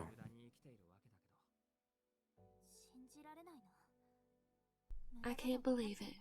You voluntarily endured this bondage day after day, even knowing full well how pointless it is. It's not even the fun kind of bondage. What? Yeah, I can't believe this at all. Arcoide has begun sounding severely depressed. I can't say I have any real clue as to why. However, I can at least respond to her soliloquy. Daily bondage, huh? I guess you could see it that way. But is it really so bad to do something pointless?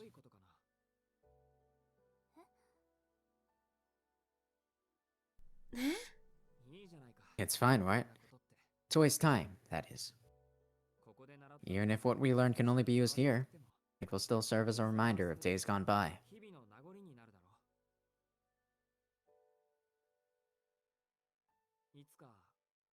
There will come a time when we're old and have nothing left to do but reflect.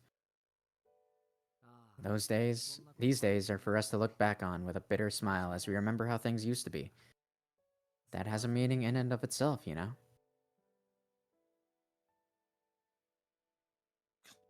Damn.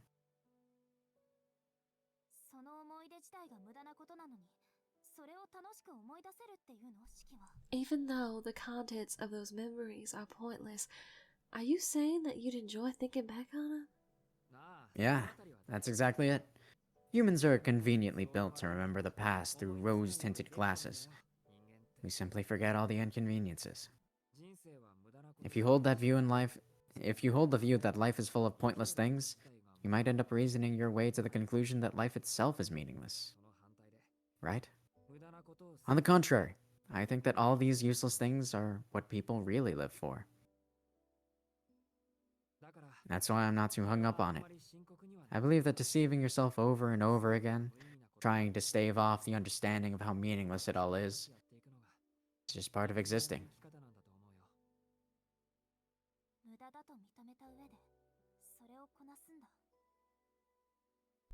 So, you recognize that it's pointless and then choose to live with it.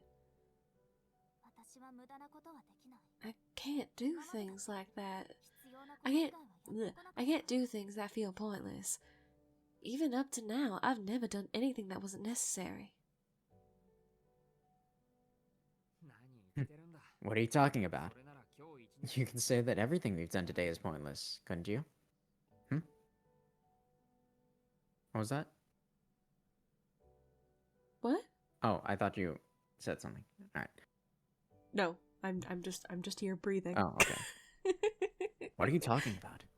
You could say that everything we've done today is pointless, couldn't you? Your objective is to find vampires, right? If so, then there's no need to walk around the city with me.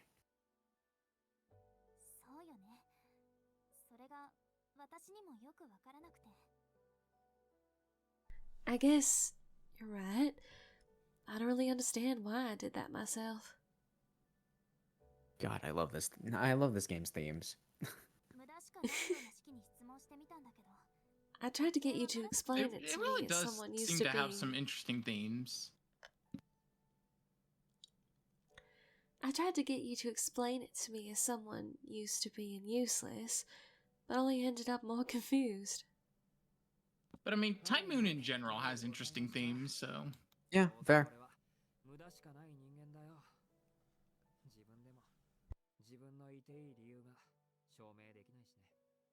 Yeah, the fault is all mine. I'm just a human who can't escape futility. I can't even give a good reason for my continued existence.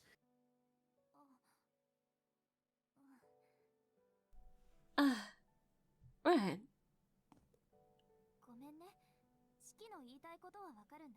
I'm sorry, I know what you're trying to say.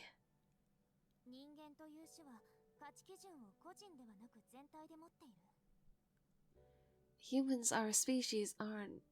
Humans as a species aren't evaluated as individuals, but as part of a group. I'm sure we'll have like a lot more to talk about regarding like Tsukihime's themes once we actually like see credits. But like, you know. Yes. Oh yeah. I mean, I'm sure that there's an entire playlist of you just the know themes. how I am about talking about games themes. Yeah, for sure.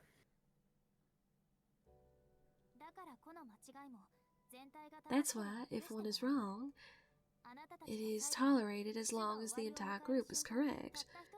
You can all flourish as one and together bring forth a single answer when the time comes that your species must face its fate.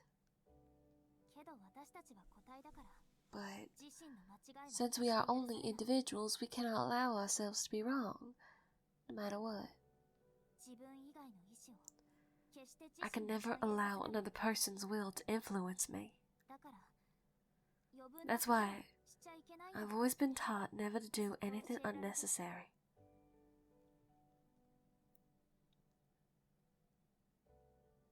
Arcoide's voice is subdued. She pieces her words together as if she were confessing a sin.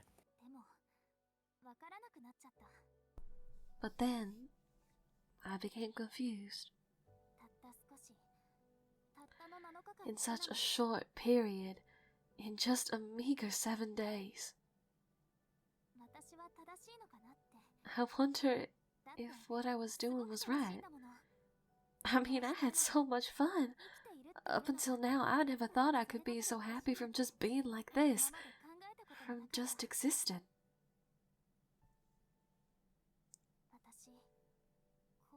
I wonder if I'm broken somehow.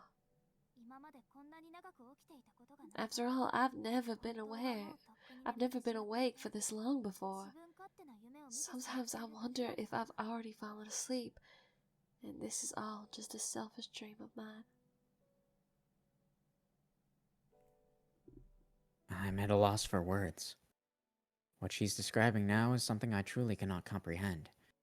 I cannot hope to fathom even a fraction of the feelings that are tormenting Arcoide. All I can understand is that I can't bear to see her like this. What do you mean, broken? You look just fine.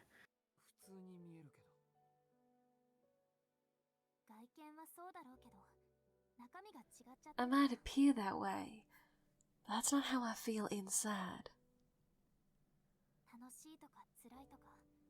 All these unnecessary emotions, both happy and sad, have become so much stronger. If I can no longer ignore these things that I could before, wouldn't you consider that being broken? Besides, I'm not normal. I'm not like you. I'm a vampire.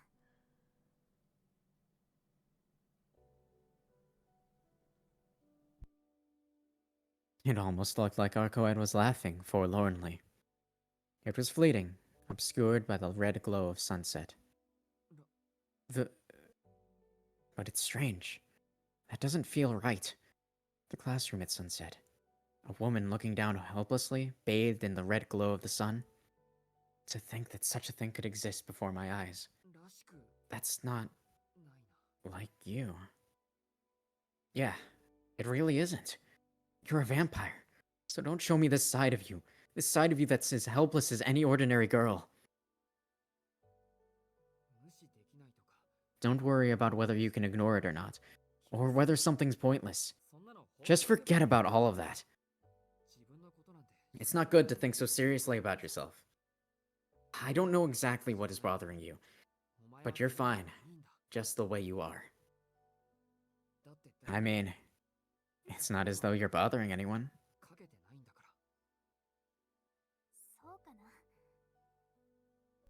Is that so? You've yelled at me plenty of times, though. Is that different? You idiot. I'm an exception. I committed the sin of murdering you. So having you drag me around like this is what I deserve. That's why it's fine. I'm doing this because I enjoy it. So please don't go thinking that this bothers me.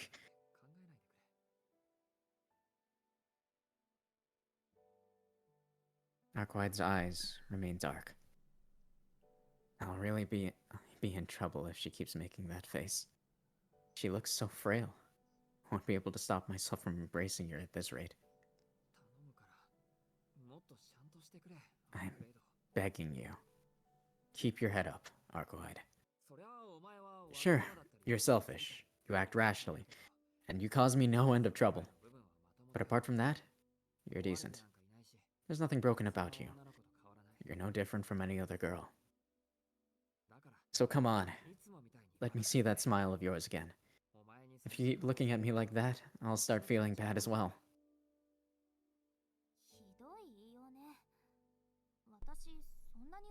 That was a terrible thing to say. Am I really that selfish? Arquide mutters her response slowly, as if gauging my reaction. Not good. I got caught a little off guard. Was this princess seriously unaware of her own selfishness up until this point? You idiot. What are you talking about? If you took selfish out of Arquide, you'd be left with nothing but bones. Bones! I try to be lighthearted and poke fun at her, but in the end, end up bursting it out in laughter. I mean, never in my wildest dreams would I have imagined Arquide sheepishly asking me questions about herself.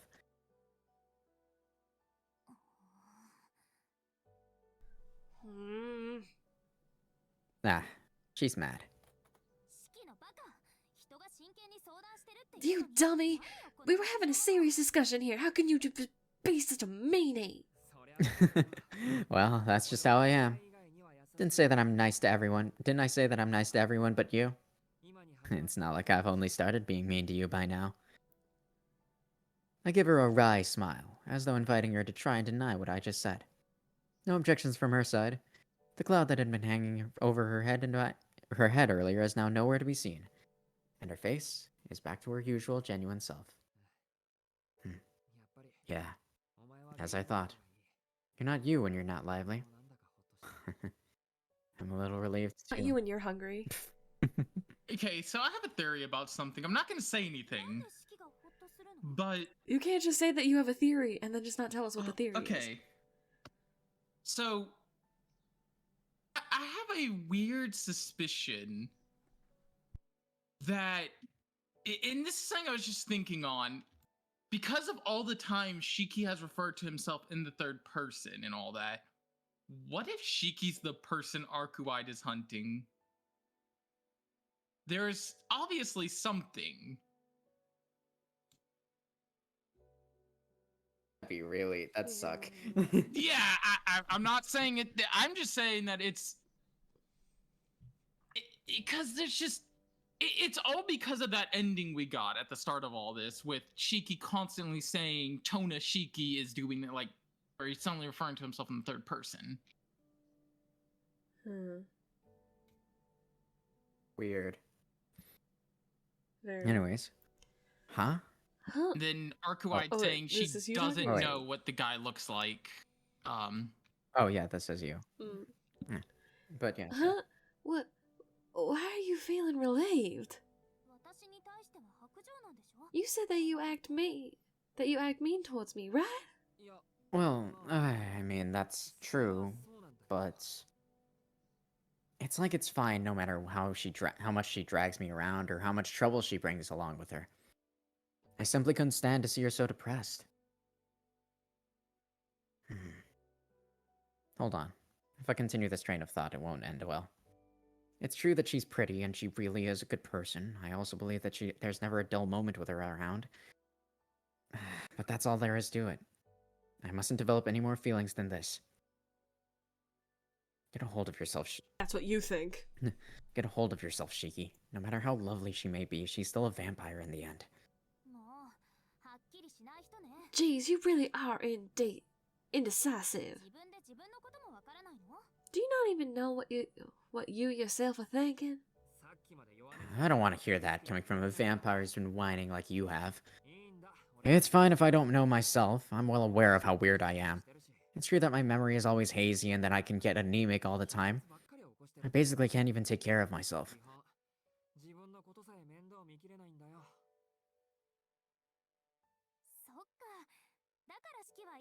I see. That's why you're always in a daze. Arcoed nods to herself as if the final piece of some great puzzle had finally slid into place. I'm too preoccupied with whether she seriously believes that makeshift excuse to actually get mad at her. Actually? Actually get mad at her. I guess Akia also scolds me for zoning out all the time. I must just project unreliability or something. Now then. We can't stay in this classroom forever. I think that it's about time to leave. There might not be anyone else here right now, but there's still a chance that the teacher on duty will return. Come on, let's get going. There's nothing left to do here, right?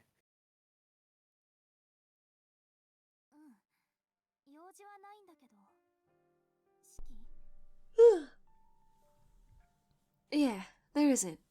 But Shaky? I glanced over at her. Arcoed holds her tongue for a moment before asking me something peculiar. Is there anything you find fun? Do you have a fever today, dear princess? Don't make fun of me. I know a little bit about your body. You understand what I mean, right? With a body like that, it wouldn't be surprising if you dropped dead at any moment. I grit my teeth at the sudden, serious line of questioning. They make a grinding sound. Feels like the scar on my chest is wriggling around.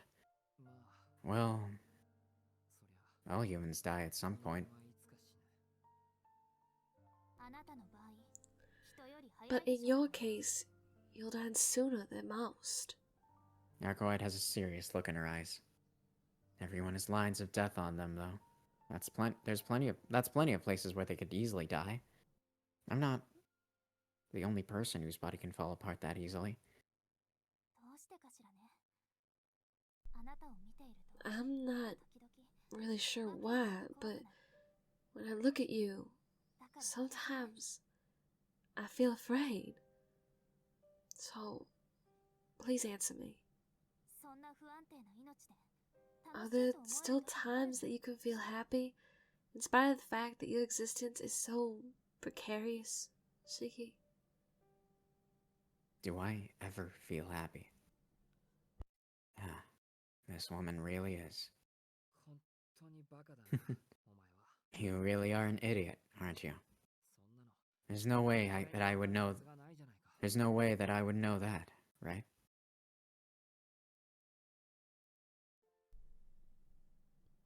There's no way that I would know whether my own life is enjoyable or not. An exemplary sense of justice, morals deemed acceptable by society, a nature that values harmony. These are all values given to me by Sensei. As rules for how to live, they're so convenient and all-purpose that I've continued to exist by them all this time. I am, at my core, a savage.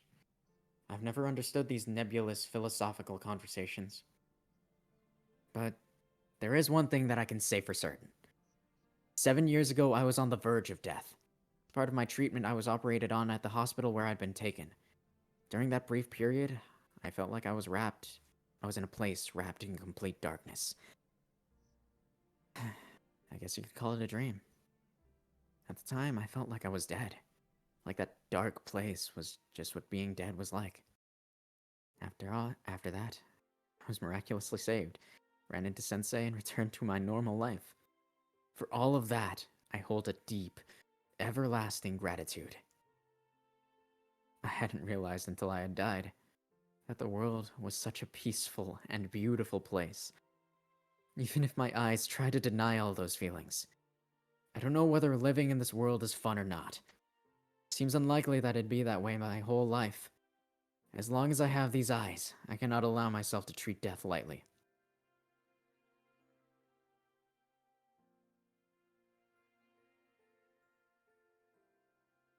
But even so, life is beautiful. There are many people who say that they can't find anything fun in their lives. Human existence itself can be enjoyable. I think I knew that a long time ago. But I'm sure every single day was filled. I'm sure that every single day was filled with bliss before I had the accident, even if that's in the distant past now. That's why I continue to live like this, even when I'm shown how pointless everything is. I'm not human anymore. Thinking about proper morals, proper values, and the truth is difficult. Tonoshiki lost his concept of fun a long time ago. Even now, if you were to ask me if I'm enjoying life, unless something truly heinous is happening, I tell you that I am. No matter how much despair I'd feel, I'm content simply existing. This is not something that needs to be taught. Just being here like this is enough to give human existence meaning.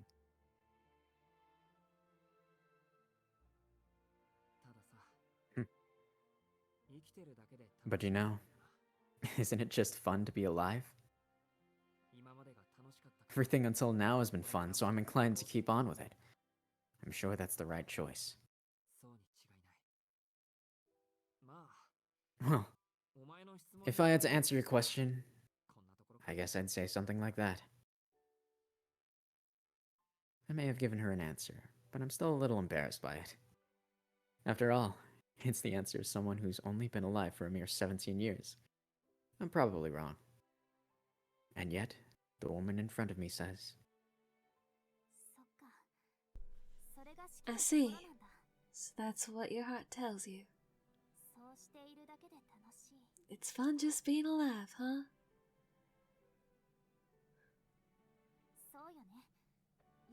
That's right. Even if you know it's unnecessary, you wouldn't want to throw away something that's fun, would you? I was afraid that you might and end up asking you a foolish question, but I think I'm happy with that answer. fuck. Are you getting emotional? I am. I actually am. Oh my god. It's okay, keep the deep breath, sweetheart. Oh my god. In through the nose, out through the mouth. It's okay. God, I love Type Moon.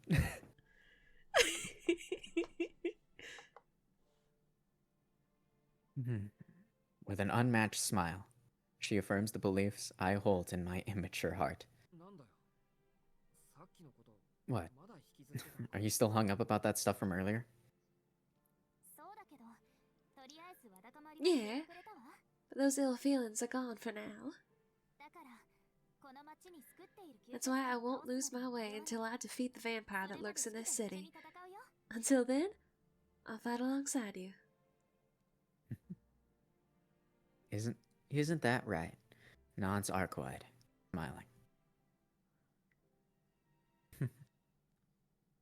until we defeat the vampire, huh? Yeah, that's right.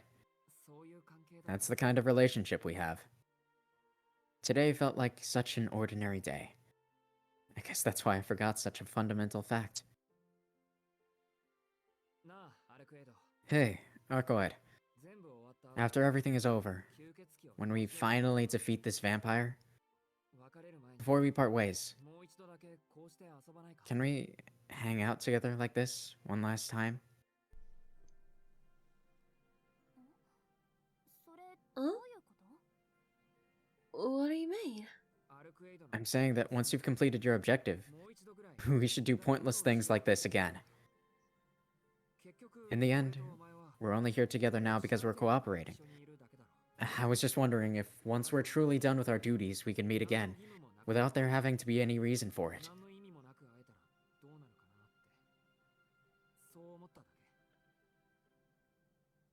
More than that, I want us to meet casually, as friends who enjoy each other's company, leaving behind all thoughts of vampires and the like. I just thought that if we created normal memories together, then she would definitely be happy. That's all.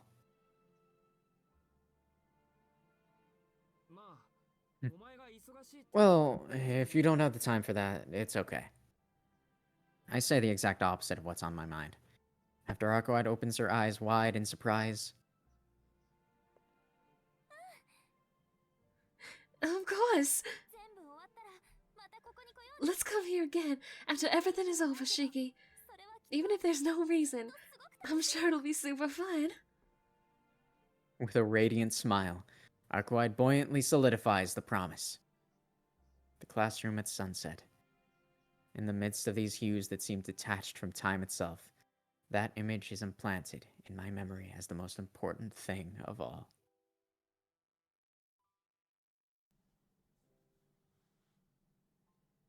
And then as they leave, he gets fucking isekai'd by Damn a truck.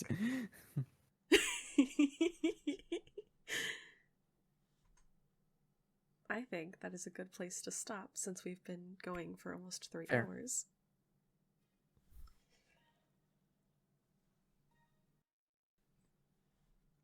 Alright, everyone say your goodbyes. Alright, later gamers. See you guys next time. We're gonna go buzz off.